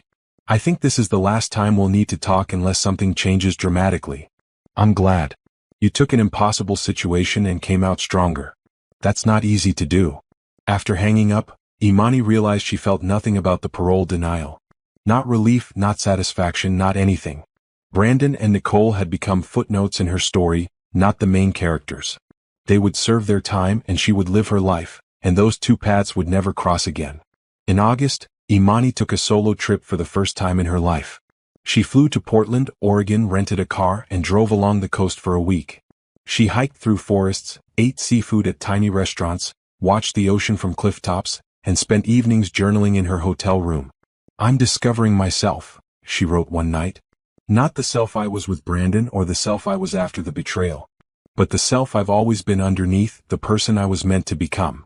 She took selfies on beaches, in forests, at viewpoints, and posted them on social media with captions about adventure and growth. Friends commented, offering encouragement and admiration. Some asked if she was dating anyone. Not yet, she would reply. But I'm open to it when the time is right. Because she was open to it now. The defensive walls she had built after Brandon's betrayal had come down. She had healed enough to imagine trusting someone again, loving someone again. Not desperately or needily, but from a place of wholeness and self-sufficiency. In September, Imani ran into Carlos, the teacher Grace had introduced her to over a year ago. They chatted for a few minutes and he asked if she'd like to get coffee sometime. I'd like that, Imani said, surprising herself. The coffee turned into dinner. Dinner turned into a second date, then a third. Carlos was kind, patient, comfortable with Imani's pace. They took things slowly, building a friendship first, letting any romantic feelings develop naturally.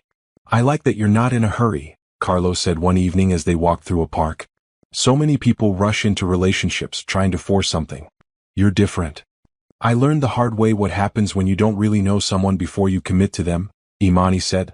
I'm not making that mistake again. Fair enough. I appreciate your honesty. By October, they were officially dating, though Imani was careful to maintain her independence. She didn't introduce him to Patty for several months. She didn't post about him on social media. She kept her life balanced between work, school, family, friends, and this new relationship. He seems nice, Grace observed. Are you happy? I am. But I'm happy with or without him, and that's the difference. He's not my whole world. He's a part of it, a good part, but not the center. That's healthy. That's what a relationship should be. In November, almost 2 years after Nicole's phone call, Imani received an unexpected letter. Not from Brandon or Nicole, but from Brandon's mother. She opened it cautiously, remembering their last conversation at the farmer's market. Dear Imani, it read. I wanted to write to tell you that I've been following your life from a distance. Not stalking, I promise. Just occasionally checking in through mutual acquaintances, seeing how you're doing. I'm so proud of what you've built. The clinic, your degree, your career advancement. You've taken something terrible and transformed it into something beautiful. I also wanted you to know that I've started volunteering with an organization that helps women leaving abusive relationships. Working with them has helped me understand what you went through better. How the emotional abuse and manipulation from Brandon was just as serious as the more obvious crimes he committed. I don't expect a response to this letter. I don't expect anything from you. I just wanted you to know that I see you. I see your strength and resilience. And I'm sorry that my son caused you so much pain. I hope your life continues to be everything you deserve. With admiration, Patricia Carter. Imani read the letter twice, then filed it away with the other documents from that period of her life. She felt a sort of quiet appreciation for Brandon's mother's words, for her growth and understanding. But she didn't respond. Some bridges were meant to stay burned. As the holidays approached, Imani found herself genuinely excited. Not just going through the motions or trying to feel festive, but actually looking forward to celebrating. She hosted Thanksgiving at her house, inviting Patty, Grace, Carlos, and a few colleagues from the clinic. "This is my family," she said during the toast. "Not all of us are related by blood, but all of us are connected by choice, by love, by genuine care for each other. That's what matters." Everyone raised their glasses, and Imani felt a wave of contentment wash over her. This was what happiness looked like. Not perfect, not without challenges, but real and sustainable and built on truth. On New Year's Eve, exactly 2 years after she had made her resolution to choose joy, Imani stood on her porch once again, wrapped in a blanket, watching fireworks light up the sky. Carlos was inside, having come over for a quiet celebration. Patty had called earlier to wish her a happy new year. The clinic was thriving.